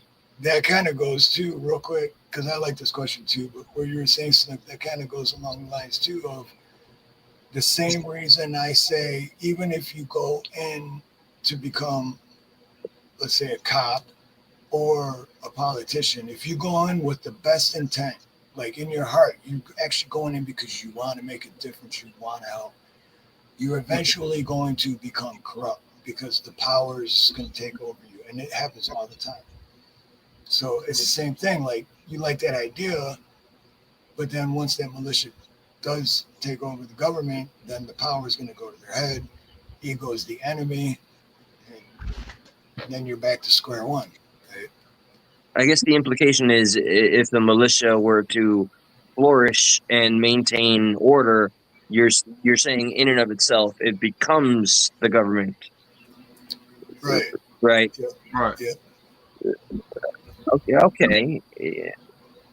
Yeah, you're onto something there, I guess. I mean, we're talking in hypotheticals, and I guess if we go that far down through the process, like, what would be their purpose other than seeing to it that we have a new government or a different government to some degree? Right.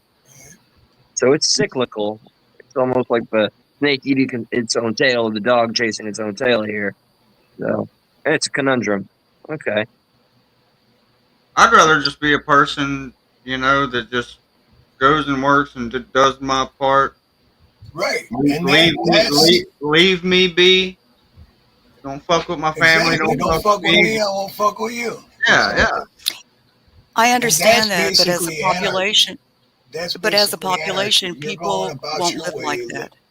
You're going about your way, living your life like most of us do every day, for the most part. That's basically anarchy. It's like, look, I'm just doing my thing. I'm not bothering you. You're not bothering me. You're doing your thing. Like, we don't need somebody to tell us what to do and not to do. But a lot of people in the United States do, because they have become indoctrinated. I'll say that. You're right. We've talked about this. They become indoctrinated because of the government. They have their comforts, they have their schedules, they have their regimens, and they don't want to give that up. It's like leaving YouTube for Rumble. People won't leave YouTube for Rumble, even though Rumble is a better free speech platform. Right. They're stuck here. They can't think beyond YouTube. Yeah. You see what I'm saying? Yeah. Yeah, I see the correlation between what we're talking about here. But there's I don't know, there's almost less than an infinite amount of possibilities. Like another hypothetical, we have a militia during anarchy, and let's say they go into some form of, I don't want to say power, but they're there, and now we as a people, let's say they're a little bit more democratic. They want the people involved, and they want to get another form of government or the powers that be to ensure that we are under better leadership, or does that want to be eliminated altogether? Because I am in agreement with there seems to need to be a kind of a status quo of a subset of rules, because without them, I think there are too many unhinged people that would go Neanderthal, right? Yeah, that's fair. I mean, I'd like to believe that's not the case. But, I think, I don't know, all of us collectively, if we've probably seen enough of humanity to know if we had no restraints, you can kind of expect almost the worst outcome. I wish that wasn't true. But And that's fair what you're saying, and I totally get it because, yes. But at the same time, the reason we know that is because we have a government and people do that, even though there are rules. So, but now that there are rules because of the government and there's some psycho doing whatever, and it happened here about 6-7 months ago in Hawaii, maybe less than that. And a neighbor just went nuts and got in like a backhoe or something and had a bunch of gasoline cans on it, and he was attacking the neighbor's house and was going to blow it up, and he was shooting people. And the neighbor across the street had a firearm, and he saved the day. He took the guy out because, the cops are still minutes away, and minutes are a long time when you're in a situation like that. That guy still lost his freedom for that night. And yeah, okay, they still let him go the next day, but now he's still got to go to court. He's still got to defend himself. He's still got to prove that he's innocent and that he's the good guy. But if the cops would have showed up a lot quicker and took the guy out, they'd be heroes. But this guy's not. So without a government, all that would be gone. It would just be like, yeah, thank you, man. If it wasn't for you, a lot more people could have died. And this was a real situation, right? Oh yeah, real. It actually happened. Yeah. Do you not feel that we the people or the people of the community don't acknowledge him as a hero, even though he has to go through the people process? in his community do. Yeah, it's just the due process of it, and that's where that's the biggest weakness is when we see people that are standing their ground or defending their family. And there's just some areas where the law just seems to infringe on us taking care of business 100%. So, okay, yeah. Even saying that out loud makes it hard for me to create a defense. But that's where it goes into some form of checks, balances in an organization. But I follow what you're saying here. Right. And I'm not disagreeing with you either. I'm just like I was saying earlier, it's like a blessing because now I can think more open-minded. I can see both sides. I can understand both sides and get it where everyone's coming from. Because then again, I still don't have the answer. So I don't know, I only mess with people that do not pretend to be the arbiter of, I have my opinion is the only right one, and anybody else, I can only jive with people that are humble enough to admit that they may not be correct about everything. Because I've run into all the other types that are so just in love with themselves and how they think and what they say. It's the most infuriating experience to deal with those people. Yeah, and I know that. Yeah, where I call them absolutists. Proven wrong, but they still can't admit that they're wrong. It's like, come on, man. Yeah. I go through that. I call it Boomer Book on Facebook. I called out like 6 people because some of the people on the left, my old friends, called me a fascist, and because I would just say Antifa is a recognized terrorist organization, and here's evidence. And they laughed at me. How dare you? You have Jewish people in your family, and then I don't know what's the consensus here about the Earth being round and the moon landing. Before I even go here, right? Well, yeah, I don't know. Earth's not round. That Earth thing is coming back, and the moon landing is fake. Is that the consensus here? The Earth is not round. Okay. I'm fucking with you, man. I'm fucking with you. Creek, don't make me throat punch you. I've been dying to throat punch somebody. I've been teaching myself how to do it. I've got nobody that wants to volunteer to let me try. Steve did a thing about the whole flat Earth thing a while back. Yeah, I remember that. That's why I was reluctant because Steve, I could have swore at some point you maybe used to say the Earth was a cube, but anyway. So I made a post because I had it after having enough debates, and I was just saying, hey, let's go on a public platform of a diverse audience, yada yada. And I just said the Earth is round, and the moon landing wasn't faked, or at the very least, we've been there. and you'd think I just told them like I have their puppy dog hostage. The reaction was intense. So yeah, I got poo-pooed on, which is hilarious. And I'm going to use it as content, but just it's amazing how emotional people get over opinions or theories. But would Correct. you not say the onus is on the person with the claim? If I say the status quo or the consensus is the Earth is round, that we did land on the moon, the burden would be on the person that's saying it's not, and it was not. Right. I think the Earth is And oval. what you said too is the key word, that people's emotions. When so many people think with emotions and not logic. Hey, don't It's judge just, me. it's natural. It's not, dude. You know how many That's what I times, thought of like you early. most of my life, I've thought with my emotions and not logic. Even though we all have logic, emotions overwhelm that logic. So most of the time, like when you lose your temper, that's not logic. You're not like, yeah, this is the perfect time to fucking lose my shit. It's emotions. So I still use emotion, not on purpose. It's just natural. So most people, actually, I think everyone, at least one point or another, reacts on emotions. Correct. It's like making a with people and their opinions, man, and the way people feel about somebody's opinion. You know what I'm saying? I can make a post on Facebook and put, blue is the stupidest color. You know what I'm saying? And somebody's favorite color is blue. Somebody's gonna come on there. You son of a bitch! Blue is my favorite damn color. Oh my God, you SOB! What are you trying to say about the color Blue is my favorite color, and the Earth is oval. You have got like 2 strikes against you. Don't go for that third one. Okay, Steve, I'm going to be jumping down. I got some things to do, but thank you as always for having me up, as disagreeable as I am. Sorry for my potty mouth. What? Oh, I don't care about your potty mouth, honey. I don't think I even heard it. That just goes over my head like a lot of bad jokes. But anyway, Eli, very nice to see you. Steve, I appreciate you as my buddy so much. You're just like the best.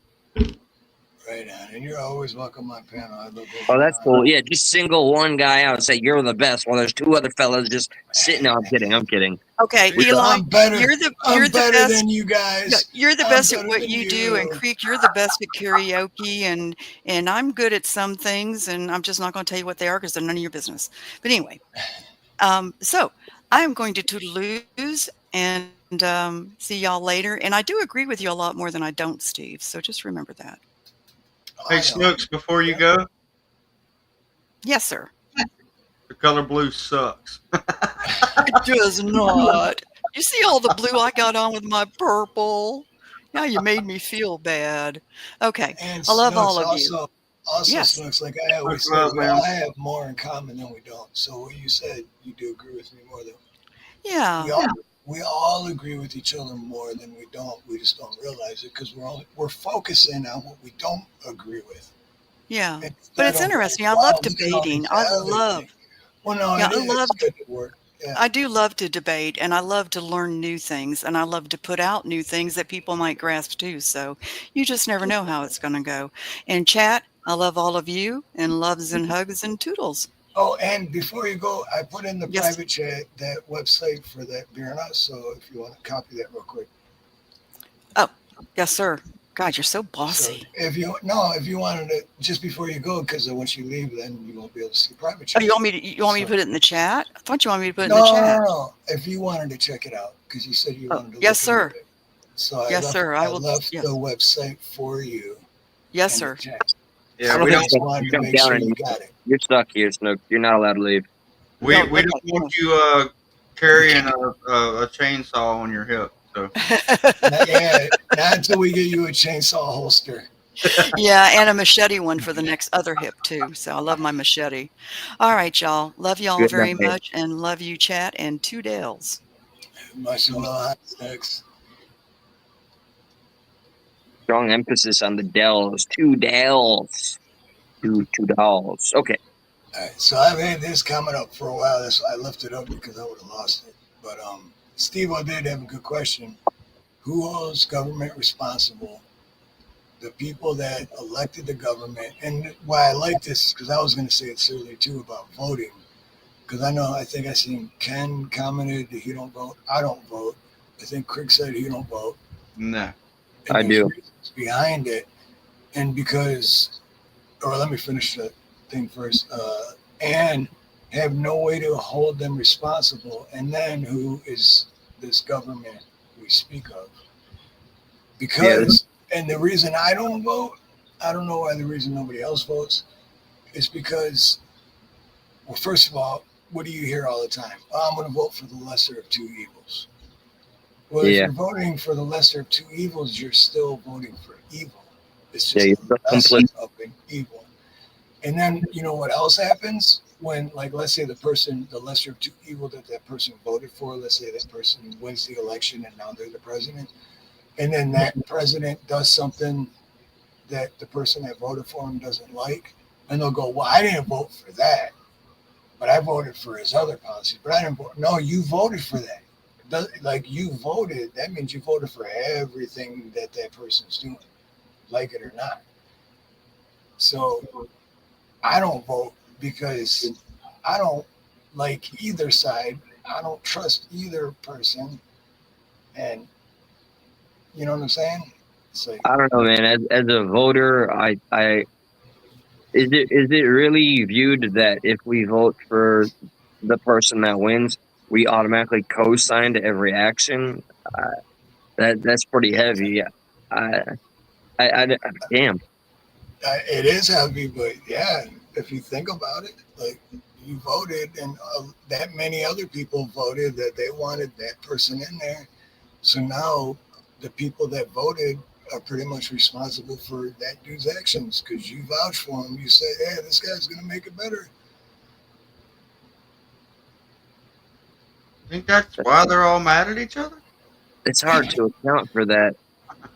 But and on top of that, that's why I always say they're on the same team behind the curtains. Like, I don't believe there's a Democrat and a Republican. I think all the politicians are on one team and they make all that shit up to divide us. Yeah, right. On the totem pole, I do believe that there are politicians that are, I don't know, maybe this is a tinfoil hat moment, that are high enough on the totem pole and not as public, and they always get the benefit from the same people that fund the same shit, no matter what. And then you go a little lower, and then that's where the divide is, a little lower, and then it's we the people that are going to end up with, the blood being shed and going through the real thick of it. I do agree with political theater and the old tenets of the Roman Colosseum, where we are the ones in the pits. Pretty much, it's just the politicians and the people. Exactly. So imagine if nobody voted. Well, that would be impossible. But let's just say, man, I'm talking about imagine only 100,000 people voted, opposed to however many hundreds of millions, tens of millions of people do vote. Imagine only 100,000 people voted. Then through the politicians, they would open their eyes. They'd be like, wait, what's going on here? And it would be we the people letting them know that, hey, you're not in charge, asshole. Like, I don't know. Don't you think? I mean, it's a good proposition for an idea and to think deeply on, but I think unless they're forced to do otherwise, they would just go on with business as usual. Unless we'd have to do more than inaction. We'd have to do more than not vote. We'd have to do something a bit, just a little extra. Right, but it goes like the same thing where whatever the scenario may be, and if everyone were doing it, they can't arrest everyone. You know what I mean? Or everyone's driving 15 over the speed limit, they can't pull everyone over. If nobody votes, then they're going to realize, oh shit, like they are in charge and they've realized it. And then you start doing all those other things to show them, yeah, we're not following your rules anymore because we're the people. We, the people, are in charge, not you, the government. I still feel like they'd find a way around it. Oh, they're all snakes, so of course they would make them fight for it. Exactly. Winner by unanimous decision. Because they're not fighting for it anymore. They just keep making up new ridiculous laws to extort more money from us in different ways on top of taxes. Because didn't we have a war over taxes? So why are we still paying ridiculous amount of taxes? See, there you go. That's where, on top of not voting or being a part of the system, we'd have to go one step further, and a massive amount of people would have to not pay their taxes. Right. Action would be forced upon. What that would be is a fascinating idea. Yep. Because, I mean, think about this, too. Anyone that owns a home does not own that home. Because don't pay property taxes, and let me know how that works out. Tell me how much you own that home if you don't pay property taxes. But if everyone that owns a home didn't pay property taxes, what are they going to do? So, this is it's the ultimate flex idea. It's just, it's one of those, I hate to concede to it being like, it's a if only kind of an idea, it's like, right. Yeah, pipe dream-esque, but if only we had that much inner organization without the system organization, then we'd be able to really, show that we're holding the deck here. But yeah, now it seems like just a wild, awesome kind of a fantasy. Right, and when it comes down to it, is a fantasy because I know it'll never happen in my lifetime anyway. If it will ever, but it would be really cool. I mean, JM's got a cool comment there. So, let's see. They mock us. Think about it. They never balance the budget. Yeah, no shit. We're trillions of dollars in debt because of them, but yet we're still paying for it. They just tax the crap out of us and enslave our future generations with ever increasing national debt. It's a rig. It absolutely, JM. Absolutely, man. Yeah, they fuck up with our money and they hold it over our heads as a whole, as if it's like rubbing our face in urine and saying we did it. Yeah, and then charge more taxes for it, and then become more and more in debt, while they're just all making themselves richer and richer. And that's all goes back to, like I say, behind closed curtains. There is no left or right, red or blue, because behind closed curtains, they're all on the same team going, we got them right where we want them. And we're our bank accounts are getting bigger and bigger. The debt is getting deeper and deeper, but we're getting richer, so who gives a shit? I talked about this earlier today. With the damn IRS and all this and that and the whole tax thing. I don't ever in my whole entire life remember ever signing shit that said that I owe anybody anything. Right. Yeah, you were just kind of born into it, Right. Here's one of my, I don't know, it's like a fun thing for me. Do you guys know which is the only sitting president we have ever had in our history that paid off the entire national debt? I do not. That's actually happened? Yeah. The only Andrew Old Hickory Jackson, people, a lot of people, they he was a warrior. He was a fighter. He was a soldier. So he did unalive a lot of Indians. That was the times, and he was good at his job. That aside, though, he was the only one that paid off our debt, and he fought the banks. He fought the Fed before the Fed existed, and then all of that fighting, all of it, which is so inspiring. I would beseech all of you to do research on Andrew Jackson's battle. Right after he passes on his deathbed, the next fucking bought and paid for president gets it all to start into motion, and thus was created. Well, I didn't know. I never knew that it was actually ever paid off. Yeah, you should see the political cartoons of that day that were drawing Andrew Jackson like fighting off the the six-headed snake or the Hydra, which was a representation of the Federal Reserve. And after he passed, there was no waste of time that they implanted one of their own to sign all these things into law. And we were fucked from that moment on. That's why I am such a huge Andrew. Old Hickory is what the people under his command called him, because no matter his age, he would march and go back for his men, no matter what station he was. He's a fucking hero. He's a legend. Oh yeah. Yeah. But please look into him. I'm getting a storm, and my connection's getting flimsy, and I'm a little tired. Gentlemen, Steven, thank you, brother. Right on. Freak, Oh, thank you you for rock, coming bro. up, man. I'm glad you came Nice to out meet of you, man. this.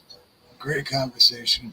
And everyone go check out Progressive Patriots channel and Stuck in the Middle. It's a separate channel. Check that out. If you're okay with listening to the maniacal ramblings of my mind, Progressive Patriot, I'm blessed with. You just type my name. It's the first thing that pops up on YouTube. I don't know how that happened. It's an icon with an eagle. And if you want to see where the real passion in the fight goes, that's Stuck in the Middle with my best friend Josh. Which all of you, including you, Creek, y'all are welcome to hop on in anytime. All right, gentlemen. Right on, man. I did sub up. Thank you, brother. And do you do anything on your channel? Karaoke, man. We sang. That sounds like a thing, bro. All right, and chat. God bless y'all. Take care, guys. Take care, man. Much aloha, brother. Aloha. Is that Ajak? Aloha, Ajak. Good to see you. Cool guy. No, yeah, I've known that for him and Josh for a while, man. Both cool dudes. Yeah, I've seen him on the Nothing Funny channel, man, and that's crazy that you know about the NF channel. Because yeah, I forgot about the NF channel. You had the night that you and Josh and Snooks was up here, and Snooks came and gave Josh the business. That's where I learned that's whenever I found the NF channel. Oh yeah, that's right. Because he did. Yeah, he plugged it. That's right. Yeah. But yeah, him and Stuck in the Middle. They've been, and I forgot Indy's the one that introduced me to them. But yeah, they have a great. When they do a live stream, dude, it's really good, man. It's really good. Just their banter or whatever you want to call it, or their back and forth. Sweet. Their topics. It's really entertaining. I listen to it anytime it's on. I listen to it when I'm working, or even if I'm home. Shit, when I'm home and I listen to it. And then the other cool thing is they have this call-in thing. So they have a number where you can actually call on the phone. And it was a few weeks ago, maybe a month and a half ago. But they had the call-in thing, so I called it, and I did my Christopher Walken voice. But Josh knew, I mean, because they got caller ID, so Josh knew it was me right away. It's, Harloha's Plumbing. So, but still, they went along with it, dude. Yeah, it's fun. But no, they do have like people that actually call in and like try to debate them and argue them, and it's all around a great show, man. Sweet. Yeah, I'm definitely gonna check it out. Yeah, Cheryl Rich, good point. Yes, it does. It goes back to Dangerous Freedom time. Yep. Oh, we got Wingnut in the house. Wingnut? What up, dude? Oh, damn, we're already over 2 hours. Wow, time goes by fast. All the time, man. You never realize. I wanted to share some of this, it's a 16-minute video, but I don't want to I wanted to share some of it, but you know what, I still will, because you know what, I will, because Brian from Here's the Deal, Disturbing Illusion, iPad Flicks, he did Super Chat $10 in the beginning, so I am going to share some of it, but I played a little bit. And this was 3 days ago. So. Saying about your chosen profession, ultimately, this is my calling. This is my purpose. Ultimately, this is my calling. This is my purpose. And what is this guy talking about in this news story? Rescuing people from burning buildings, saving the community from dastardly criminals, or rescuing pets? Nope. The guy with the radar gun and the pedo mustache has a calling and purpose of economically terrorizing Americans on the roadway who just want to travel freely and be left alone. Check out how That is a pedo mustache. It looked like an episode of Radio 911. Right, it did, didn't it? and soulless these cops are, to the point where they can't even express or even feel any kind of shame. Even with the news cameras rolling, they can't help but lie. But it's all about people. And that's the other crazy thing about cops, is they're allowed to lie. They're allowed to lie. But if you lie to a cop, oh, forget about it. You're fucked. So what is that? Like, talk about sovereign citizen, right? That's why it drives me nuts when people say, like, oh, you're a sovereign citizen, you think the rules don't. No, cops are sovereign citizens because the rules don't apply to them. Politicians are sovereign citizens because the rules don't apply to them. Not profits or power, right, Chief? Let's check out this roadside piracy propaganda and make some comments along the way. We looked at 10 years of ticket data and saw just how much money each city makes compared to their overall city revenue. Then take a look at this. We mapped it out for you. This is actually just a small sample of the 184 Southern California cities we tracked, and surprisingly, the city that came in at #1 is right here. It is Los Alamitos, just 2 square miles all around that city, a small town, but making the biggest portion of ticket money. 2 square miles. Would you want to live in that town if they're making more ticket money than any other town? And that, like, dude, that's just ridiculous. And we always talk on this channel about how the police are conducting these fishing expeditions. That's exactly what this is. Only they're not fishing for creatures in the sea. They're fishing for Americans who want to be free. Let's get a ticket, nobody likes getting in an accident. From Los Angeles. Typically, they don't want to see me. Which, by the way, I got to say this real quick. We'll come back to the video, but that just reminded me because of the motorcycle cop. I've seen this at least a half a dozen times here in Oahu, and it pisses me off to no extent, dude. Oh, it makes me so fucking angry because, that's and like I said, at least a half a dozen, probably more. But I'll be driving, and one thing is the speed limit here. There's parts of the highway where the speed limit is 45 miles an hour. How is that even a highway if it's 45 miles an hour? And the highest speed limit anywhere on the island, I think, is 70, and that's in one small section on one certain highway. But for the most part, it's 45, 50, 55, and I think there's a few spots where it's 60. Yeah, all of our highways down here are between 55 and 65. I know in Michigan they go to 75. Damn. But here, and then this is what I see so much is, like, because I always do 70 no matter what, because I grew up in Michigan. I'm used to going, like, that's the speed limit, 70. You're on a highway. The highway, it's 70. I don't give a shit. And so I'll be driving 70, and then I'll look in my rearview mirror and be like, oh, shit. And they'll be like, they always ride 6 to 8 deep, but motorcycle cops, which is another dangerous thing because they ride so close to me. But they're coming up quick. So I'm like, dude, I'm going 70. They got to be going at least 80, 90 miles an hour. And they fly by me, dude, just like run by me. And I'm like, holy shit. And then 3 miles up the road, I'll see them pulling people over for going 5 over. So yeah, those asshole cops are breaking the law to go extort money out of you for going 5 over, when they were just breaking the law by going like 30 over. All right. You know what Like, I mean? hypocritical.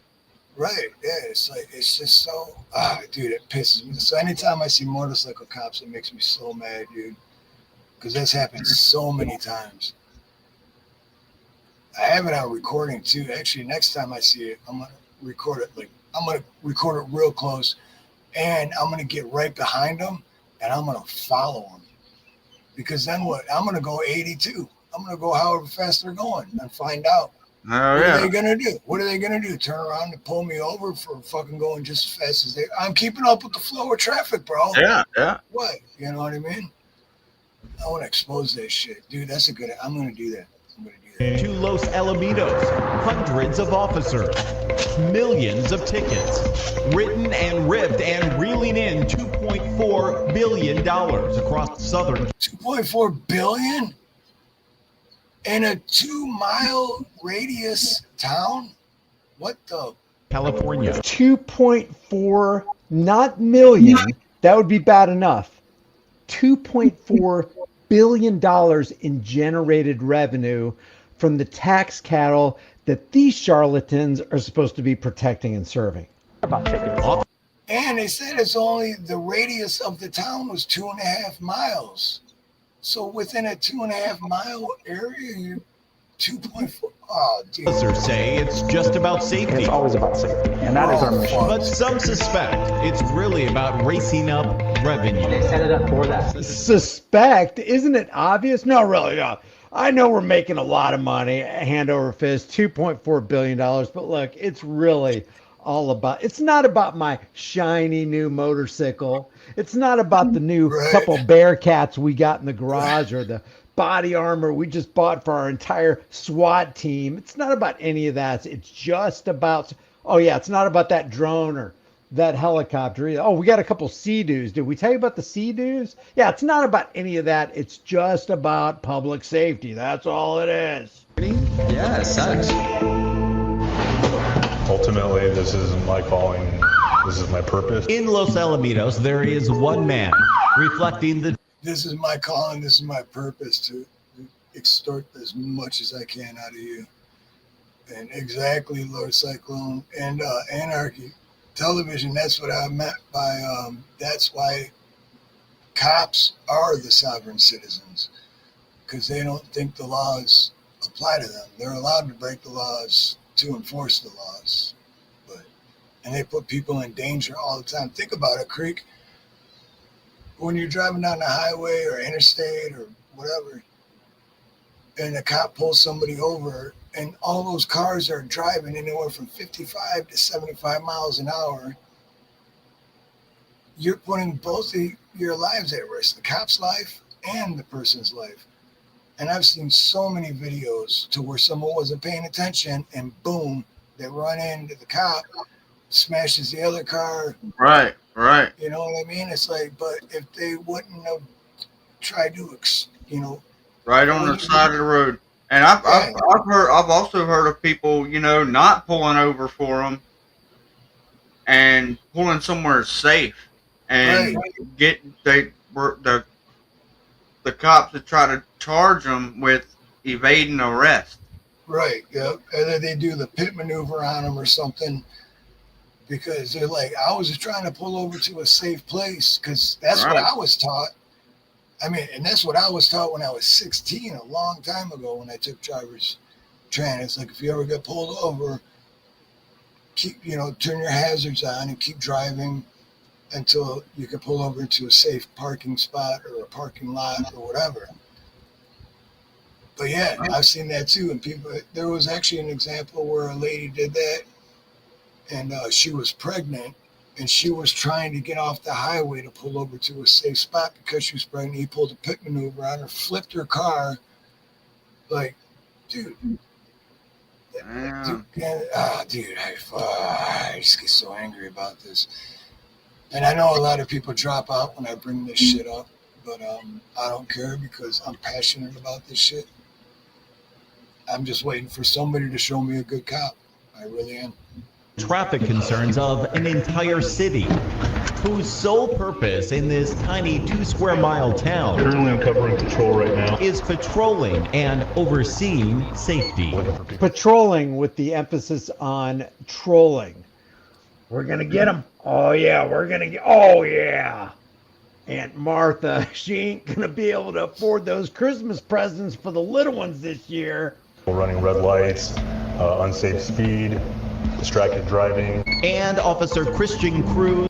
Unsafe speed. So, yep, I was sitting there, speed limit was 35 and they were going 45. But by the time I start my car and pull out to catch up, I'm going to have to go 55 to pull them over. So unsafe speed though, unsafe speed. But I went 20 miles over the limit. They were only doing 10 miles over the limit, but it was an unsafe speed. Finds them. Is it this guy? It is. Okay, I'm citing you for failure to obey any sign, signal, or traffic control device. During his 4 years of service, citations have come, he says, on... Sorry, you can't cite me for that, officer, because I'm too busy citing you for economic terrorism and roadside piracy. At least one every hour during every 12-hour shift. I make anywhere from 15 to 20 traffic stops. How many tickets do you think you write then? Anywhere from 10 to 15. And then there 10 to 15 in one shift?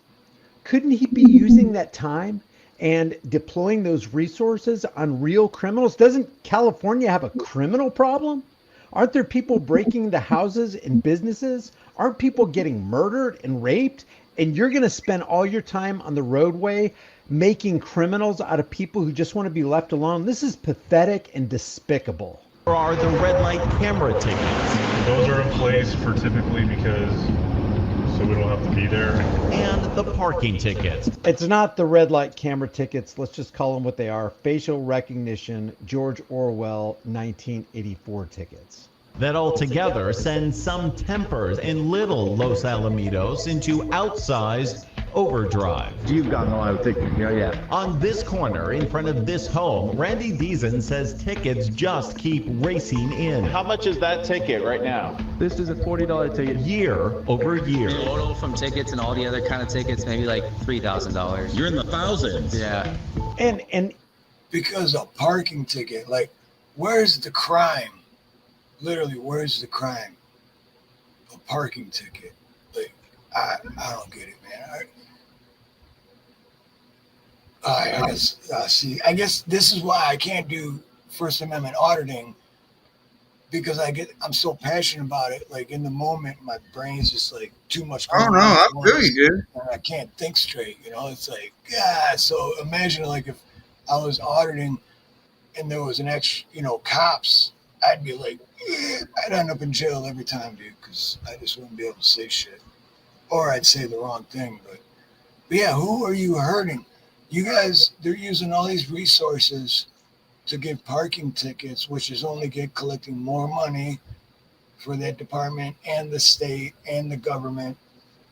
But there's still actual crimes going on. People are still getting raped.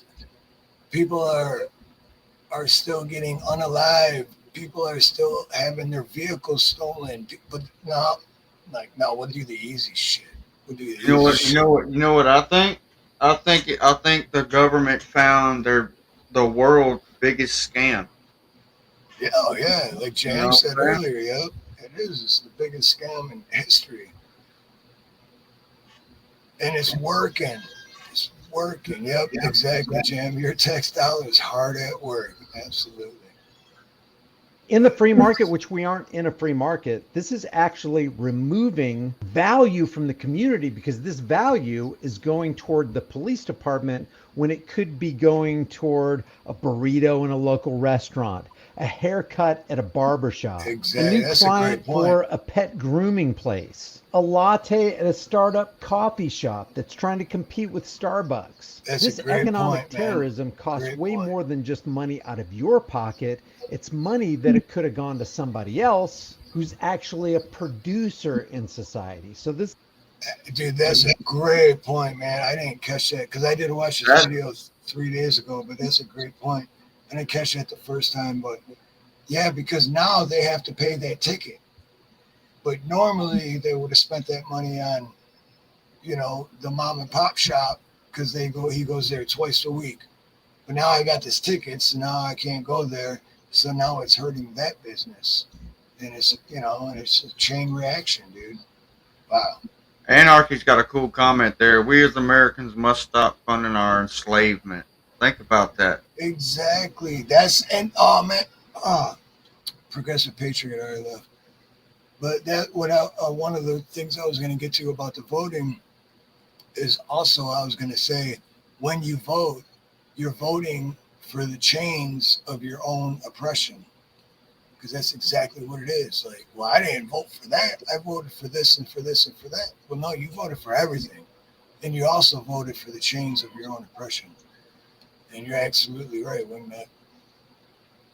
We got to stop funding and voting for our own enslavement because that's all voting is doing.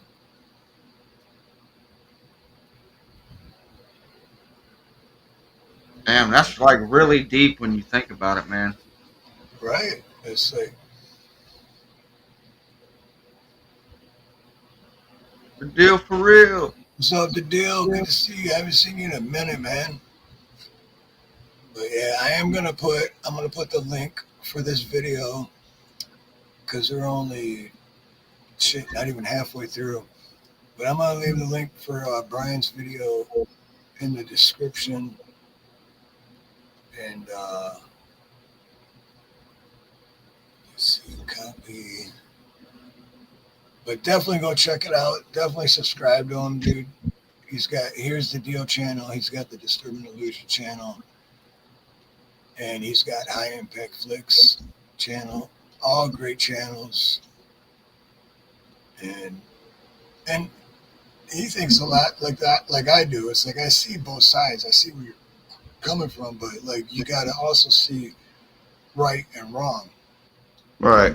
You know, like it says about cops and stuff. It's like all right, the cop pulls you over and then he's like, oh, I'm gonna be the nice guy and only give you a ticket for speeding, but not wearing a seatbelt. I've had it happen to me. So the attacker is telling the victim that I'm going to be a nice, you know, it's like nice terrorism is still terrorism, you know. Being a nice road pirate is still being a road pirate. Doesn't matter, you know. Let's see, let me grab this here link.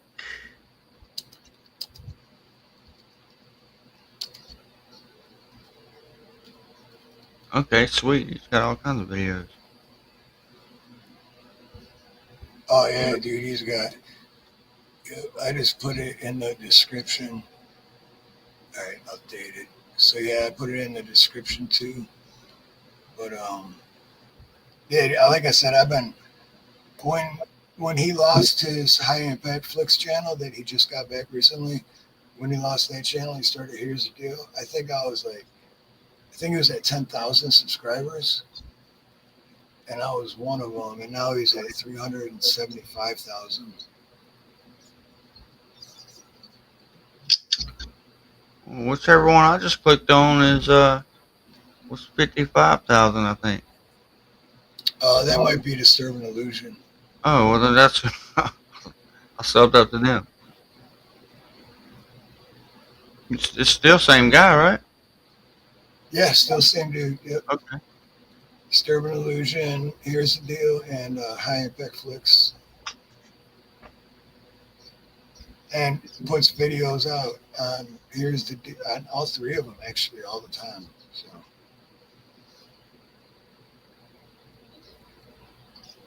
What's up, Scrapper? Aloha and welcome, Scrapper says. Economics and politics are two different games played on the same board. Absolutely, I agree with that. And then he says politics are the result of economics, not the cause.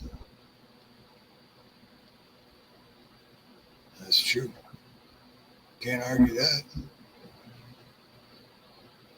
Economics and politics should not be played on the same board, though they are two different beats. And not to mention, politics and religion aren't supposed to be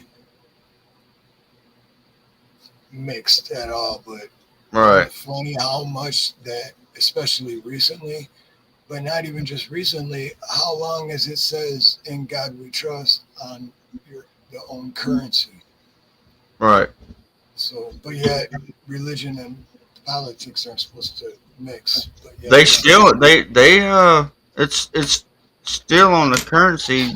Did you ever hear the deal where before, like on the older quarters, this one here I got is 2022, and it used to be the head of the quarter was looking at "In God We Trust," and now it's behind his head. oh, no kidding. Yeah.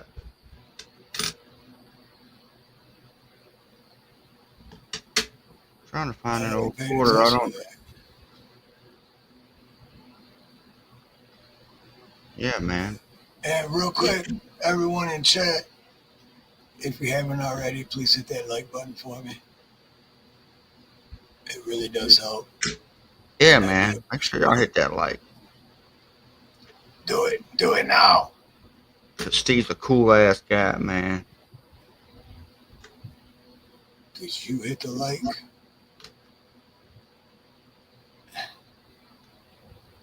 Did you do it? Do it. If you don't know, hit the like. I didn't know. Subscribe. If you do not hit the like, I will cancel the warranty on your vehicle. I promise you, I will cancel the warranty on your vehicle. You will have to meet me in a dark parking garage and have gift cards from Target and Walmart for $500 a piece before I reinstate your warranty.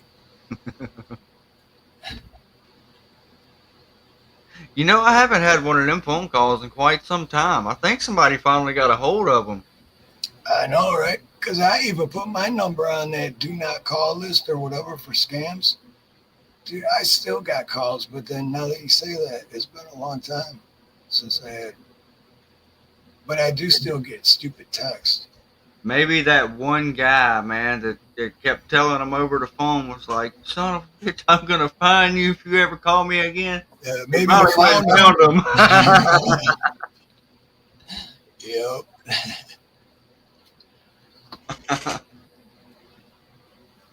Dang. What's this? Wingnut says government is a religion. People need to stop believing in this religion called government. Government has always been the aggressor and the problem for centuries. Absolutely, man, 100%. Absolutely.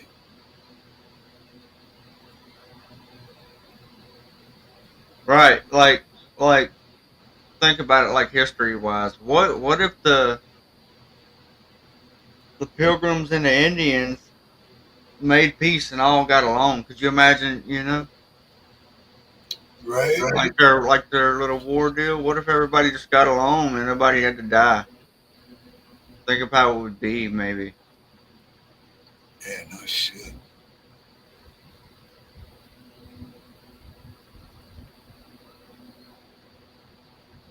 Oh man, that sucks. I just lost a job. Just wanted to reach out and let you know that Mark must be her husband. Mark's uncle is in town and will be making the plumbing repairs. Well, you can call me after he fucks it up.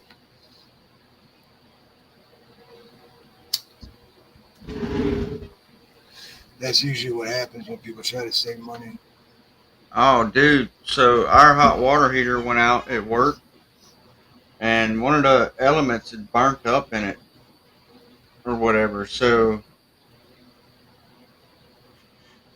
boss man called for like three different quotes. One was gonna be like $35,000. One was 25,000. We got some dude doing it for $1,200. So man, Wait, dude, yeah, for a water heat to replace a water heater? in a big ass truck stop. Oh, okay. So It's gas. all right for a truck stop. Okay. So it's probably like 120 gallon tank at least. But I was like $35,000.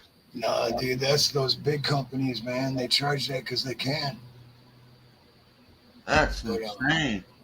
But 1,200 is probably like him saying 1,200 labor. Like you pay for the new because the new water heater is going to be more than 1,200. No, he's just gonna try to change out the element and fix it or whatever. Oh, that's just to change out the element.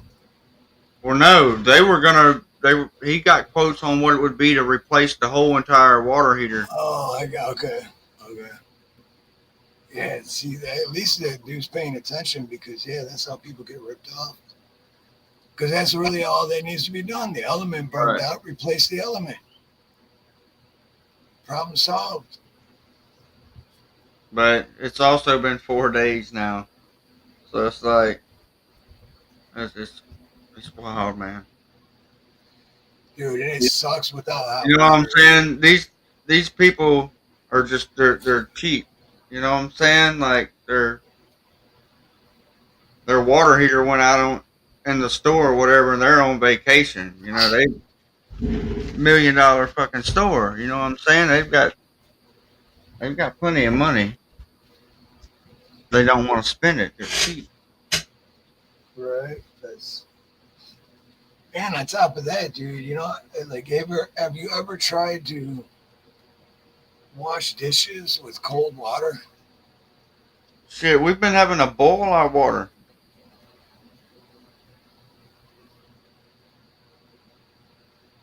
Boiling hot? Is that what you said? Well, yeah, we'll boil it and fill it up in the sink. Okay, I got you. Okay. Right, because try washing anything that has grease on it with cold water. It ain't happening. Fuck dude. all that. It's not it's not happening no matter what. It's just this shit's gonna stick. Cold water don't work. What's up, Toasted Goat? Subscriber of the month.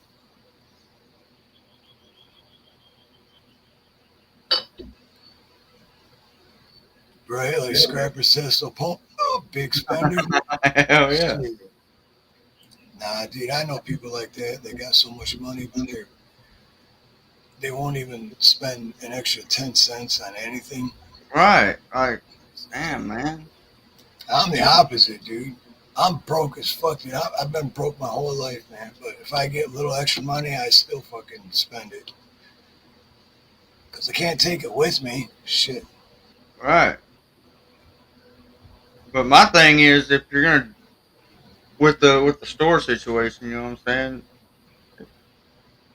If you've got this place that's an investment of yours somewhere that's just bringing in your damn income, I think I'd just fix the whole damn thing and be done with it for another 5-6 years. Yeah, you would think that it'd be like, get it done because Right. income. It ain't nothing to them. No, it screws the employees. I'm not bitching and complaining. I'm just saying. I mean, if I had their kind of money, it wouldn't be a second thought. I'd be like, yeah, I'll fix it.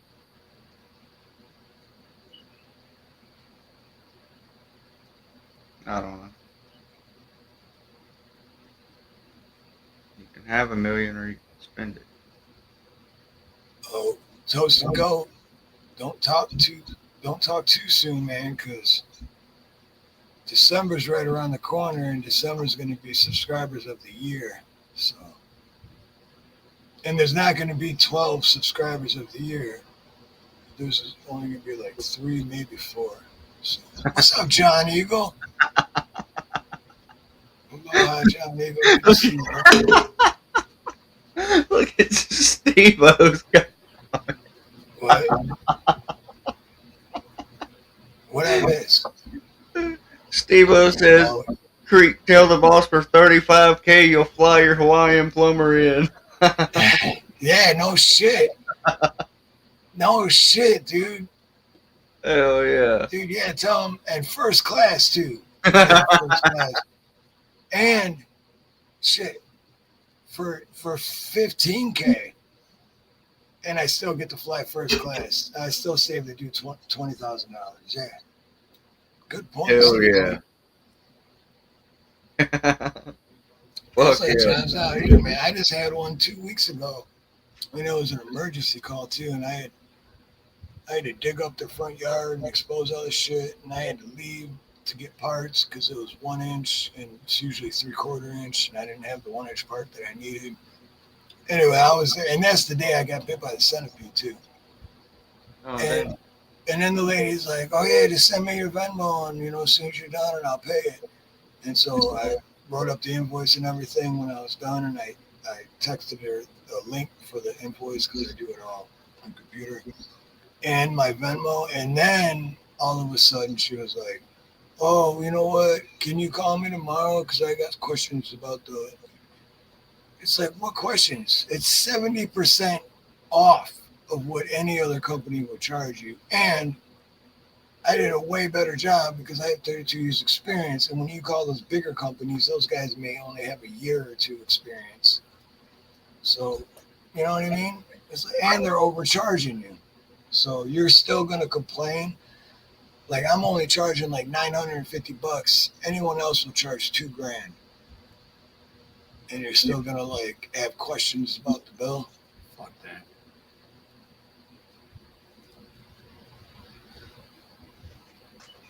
Right. Somebody trying to help you and shit. Right. And I mean, and the reason I can charge less is because I don't have all the overhead, it's just me. I don't got a warehouse that I got to pay for every month. I don't got a secretary. I don't have any employees, but then again, it's all me. So I am the secretary. I am the only employee. Right. I like do everything. So what's up, Falcro? Good to see you, man. What up, Falcro?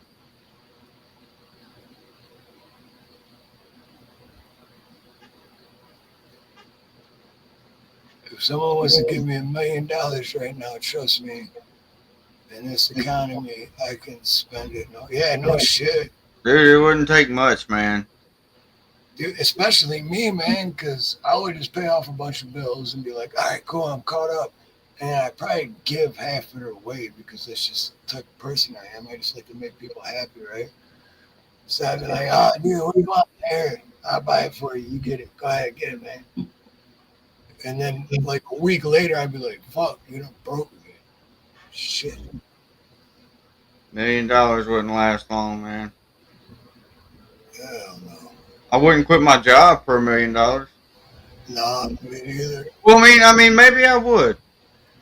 Dude, you know what's weird though? Maybe I would. Maybe I could. Well, because you could take some of that $1 million and invest it. Yeah. Which is what I would do. I would at least take a chunk of it and that's what I just thought of.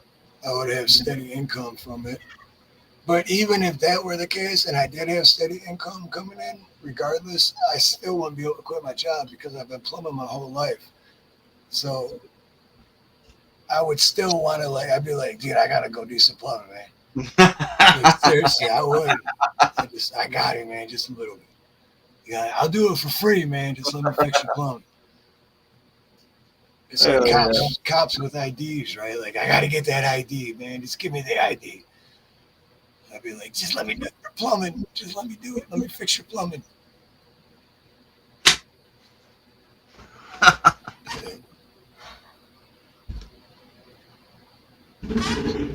You don't get $1 million until you save and invest. You know, they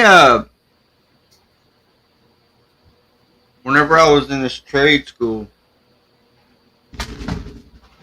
and shit, they had this class in there, and it was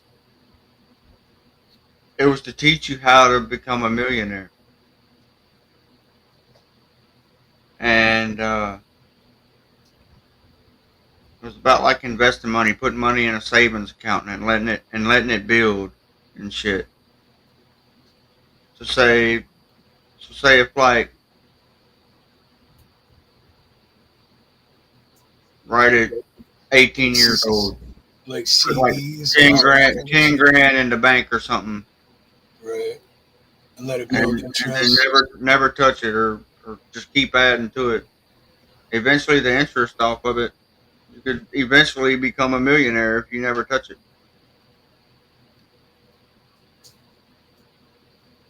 Right.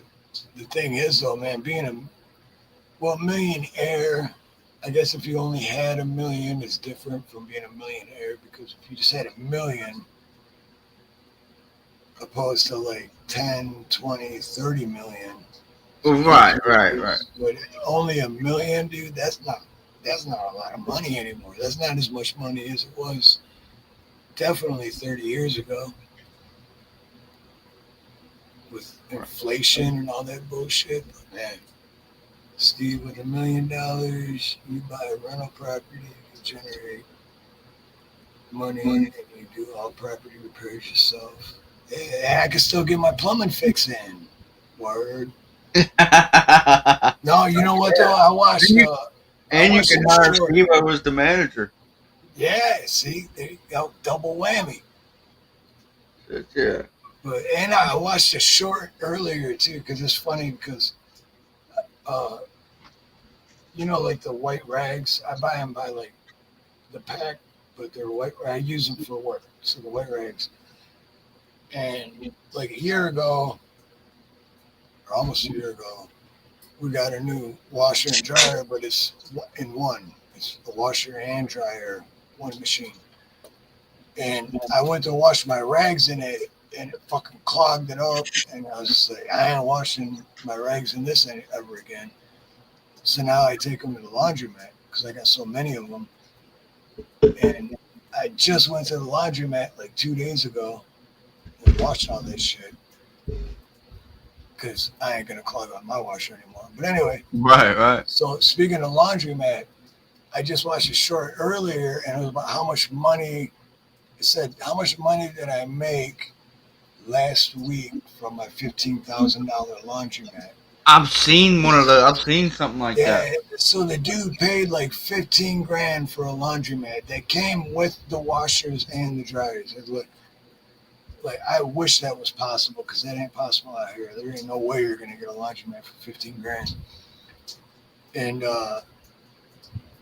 he bought it, and then he like shows collecting all the money, like all these quarters. He collected like almost $500 in quarters from 3 days. 3 days worth of laundry. He collected almost $500 in quarters.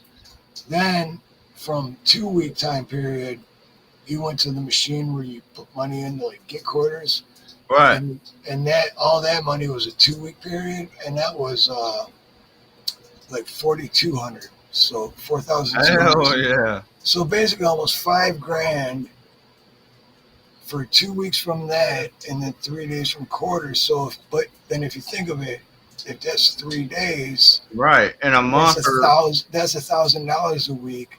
So that'd be an extra $2,000. So month really, he's making like $7,000 a month. It'll pay for itself. Yeah. Yeah, it's like wow. Fast too. Then you go buy another one. Right. Yeah. Exactly. And then they say that laundromats and storage units are the best businesses to have, because it's less. You don't need employees for a laundromat. You only need like 1 or 2 employees for a storage unit, and it pays for itself. It's like just money coming in. You don't gotta do shit. Hell yeah. I mean, think about that for storage units. You got storage unit. Each unit is so much a month, right? And Yeah. I mean, what do you need? You need someone at the front desk from 9 to 5. So if someone comes in and says, I want to run a unit or I want to cancel my thing to.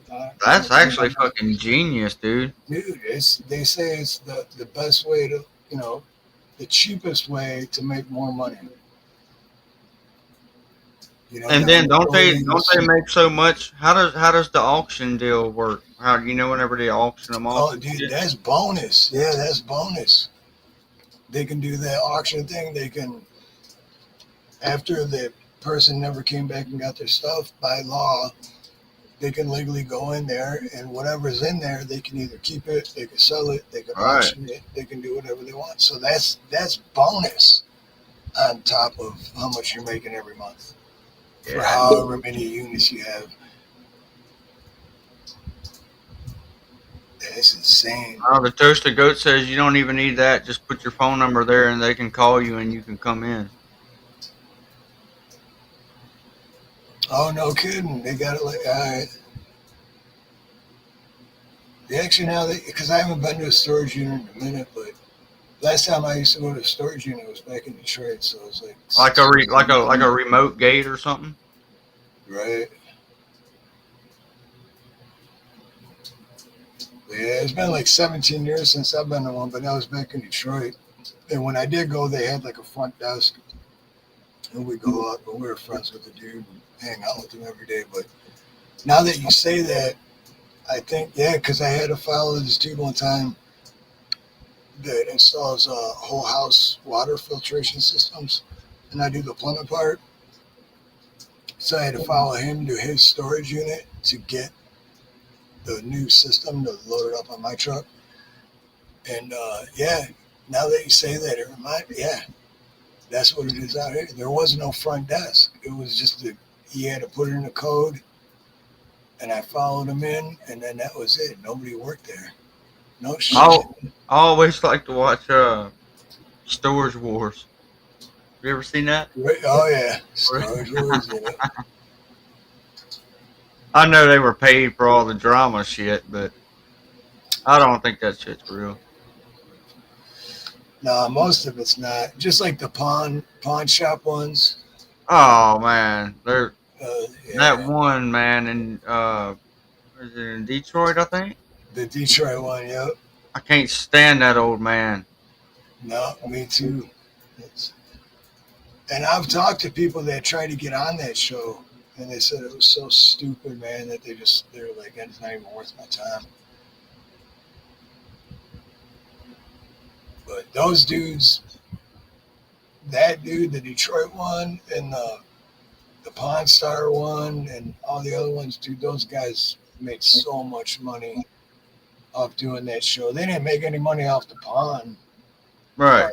They made it. They got rich just from doing the show. They got to where it was pretty big. That's like the damn Lizard Lake towing shit. I cannot stand that shit. Remember that? Yeah, all that shit got real big. Yeah. And then it just died down. But yeah, it was a thing for a minute. My favorite, man, was what was it, the fucking jokesters or the can't think of them.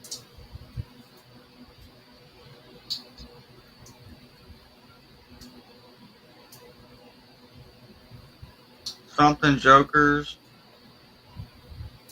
where they went and did all these pranks on people and Impractical Jokers, yeah.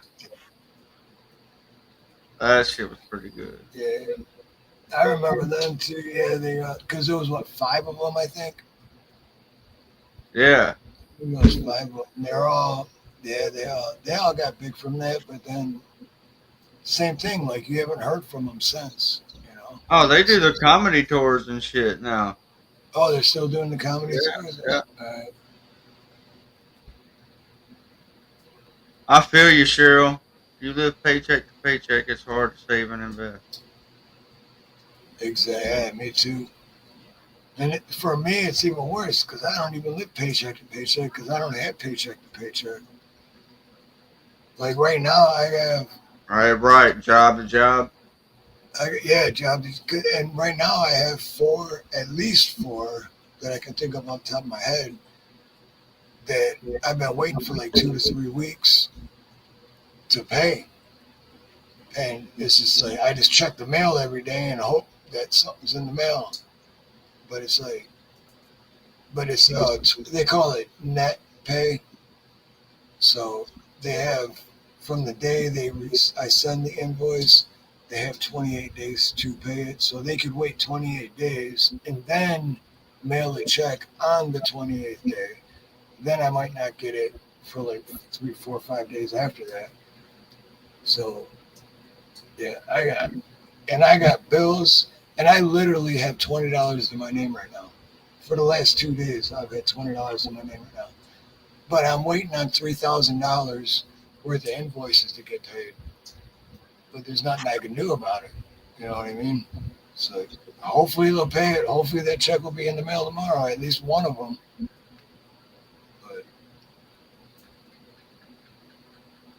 Depot says storage lockers auctions are only worth it if you want to work for it and resell either online or swap meet, but that's work in itself. Scrapper's got a good point. Cancel your cable and invest it. yeah, it is working itself. But yeah. And I've seen and heard. Seeing and hearing are different things. Because seeing, I mean on TV or whatever, but hearing is for people that actually done it. But I've seen where they find some shit that's really worth some money, so it's worth putting the work in. But then Right. I've heard that it's very rare that it's even worth your time. Right, because you would think if it's that important or, that they would come back for that. Yep, exactly. And most shit, if it ends up being something stolen, they don't then get that that goes back shit. on Well, you. these shit. Yep. Either or, That could come, I guess, one way or another, Well, because you know what took over the storage war thing, where you buy a unit but you have no idea what's in there. That's the same Right. show, right? Yep. You know what took over that was the Amazon thing, because then you can do this thing with Amazon where they have these crates of all stuff that people returned but never got back, and it's just a crate with just all this random shit on there, but it's all brand new, unused. Oh, But come you don't on. know it. So that's what people were doing. And you get $500 a crate or 700, whatever it is. I think it was like $500 a crate. But you buy that crate and you have no idea, and you unwrap it and you open everything, and then sometimes there's like a bunch of expensive shit in there. Then you have to turn around, like Steve was saying, then you got to turn around and put it online and sell it yourself. But then other times it's just like a bunch of shit, bunch of garbage that ain't worth shit, and you just lost out on $500. Open the fucking deal up and there ain't nothing but a fucking bunch of old ass jelly beans in there.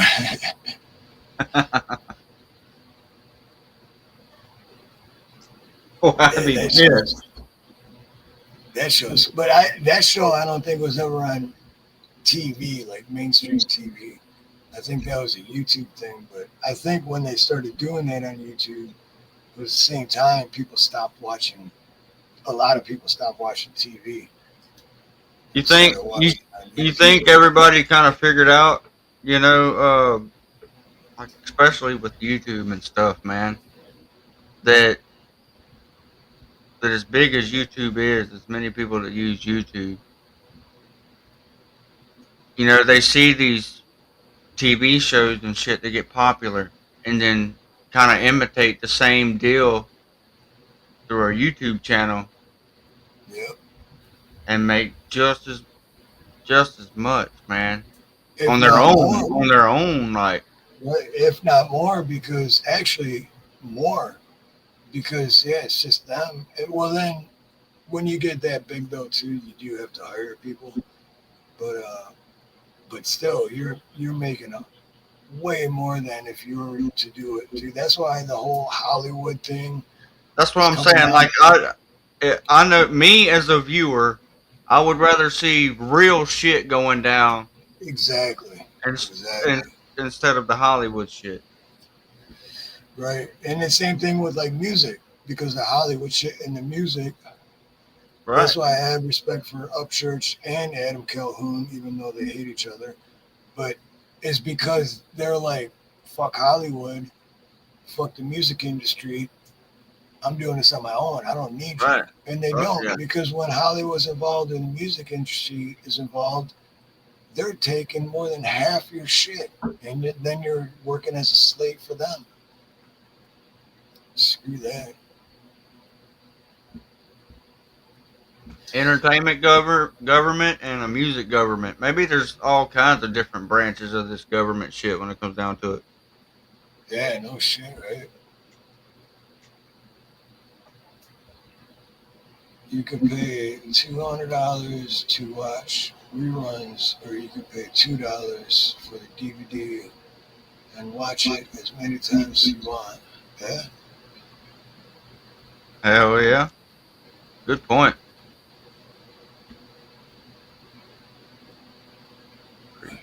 Oh, damn, we went over 3 hours. All right, usually do 2 hours, but it was a great show, man. So I think I'm going to close up. But if you want to hang out backstage, I'm going to hang out backstage. For sure, dude.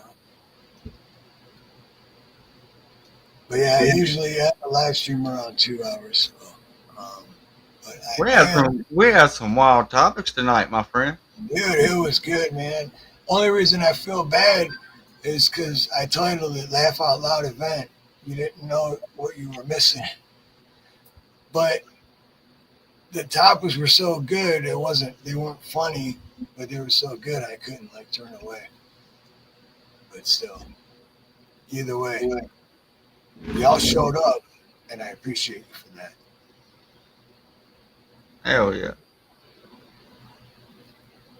But I am going to play actually 2 songs because, well, no, you know what? I'm just going to play the one. I'm going to play the, because Dave's not here, man. Popped in the chat earlier and he gave a super chat. I'm trying to find it right now. It's, it's titled I Am Your Brother. So, and I wrote the song like 3 weeks ago. So I'm going to play that as an outro for Dave, because you know I love you, brother. Friendships never die. But other than that, you got any final thoughts or words of wisdom for the chat or something funny to say or anything?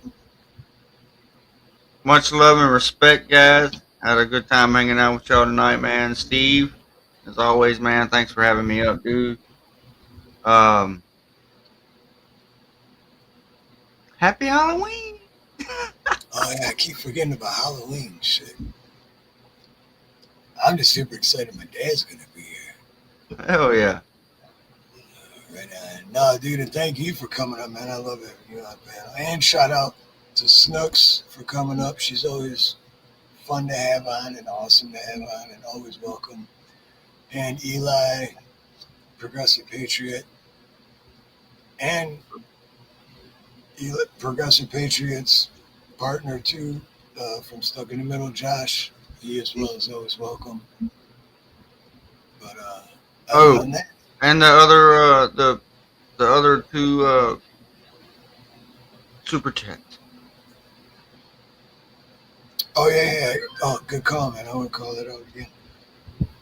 So,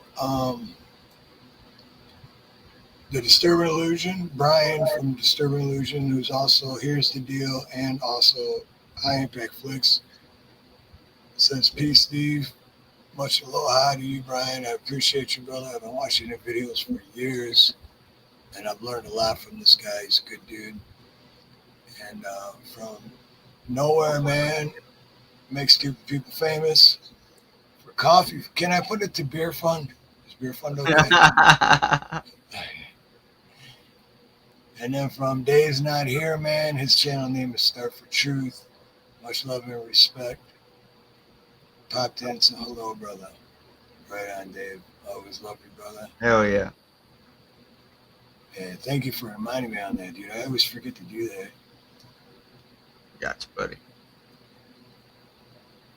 But other than that, I'm going to close it out with saying, well, a couple things I always say. One is we all have more in common than we don't. And if we stop focusing on all the little things we don't have in common and start focusing on all the things we do have in common, you'd be amazed on how much better we all get along. And I always feel like, what's that movie? Truman Show, when he says, and if I don't see you, good afternoon, good evening, and good night, or whatever it is. But what I say is, have a beautiful morning, beautiful day, beautiful afternoon, beautiful evening, beautiful night, whatever it may be, wherever you are. Much love, much aloha. Hey, Steve. Hey, Steve. Before you kill the live, you want to put the link in there for anybody who wants to come hang out backstage? Oh yeah, I'll do that. All right, it's up to you. I was just wondering. I didn't. Nope. Yeah, I'm gonna throw it in chat while the song's playing. And yeah, cool. I'm glad you reminded me of that too. So all right, anyone? All right, it just went from like 6 to 9. So anyone watching, if you want to hang out backstage, I'm gonna drop the link while this song is playing. And yeah, word. I love saying that word. Word. And then most importantly, everyone, God bless, and I love all y'all.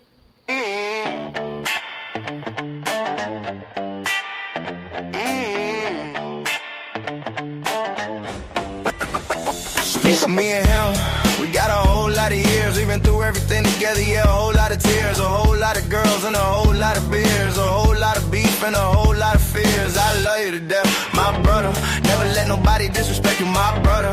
Now we getting older, go figure.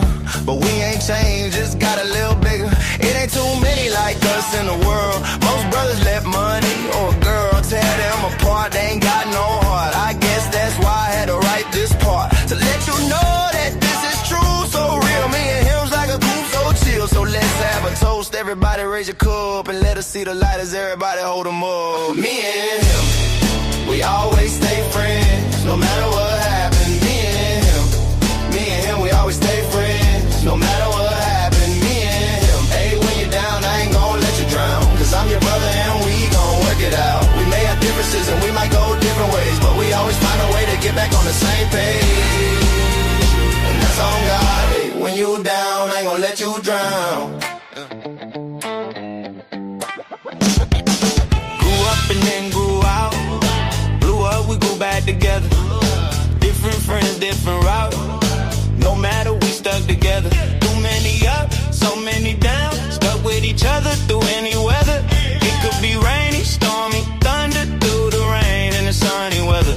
I'm your brother, I ain't gonna let you drown. Through the rain and the sunny weather. I'm your brother, I ain't gonna let you down. All of my bros, all of my woes, the friends that come and go, and I just wanted to let you know, through all of my highs, all of my lows, all of the lies that I've been told. My brother, he's still my brother, and that's for life. Same OG, same OG, same old we, same old team. Two sides, one coin, one goal, one dream. And that's forever. No, we didn't have to say it, didn't have to tell him. I could tell it in his eyes, and he could tell when I been lying. All them days I got through the pain, still remain my main. And when I went to jail, he took the blame. Yeah, man, he insane. Yeah, he was so crazy. He's the same person, still down and dirty. He said it was worth it, now we're older. My same soldier. A lot has changed, but one thing remains. This love won't fade away. Me and him, we always stay friends, no matter what happened. Me and him, we always stay friends, no matter what happened. Me and him, hey, when you're down, I ain't gon' let you drown, cause I'm your brother and we gon' work it out. We may have differences and we might go different ways, but we always find a way to get back on the same page. And that's on God, hey, when you down, I ain't gon' let you drown. Me and my brother been at it for 40 plus years. You been on the ground for about 4 or 5 years. You should really try and get your story up here. Never had a dog in the fight I fear. When I was up, he was down, spinning round and round. Roles reversed, no side, just a knowing nod and a smile. Even if we ain't talked in a while, always go the extra mile. Never the type to flee, always proud, always loud. Me and my dog,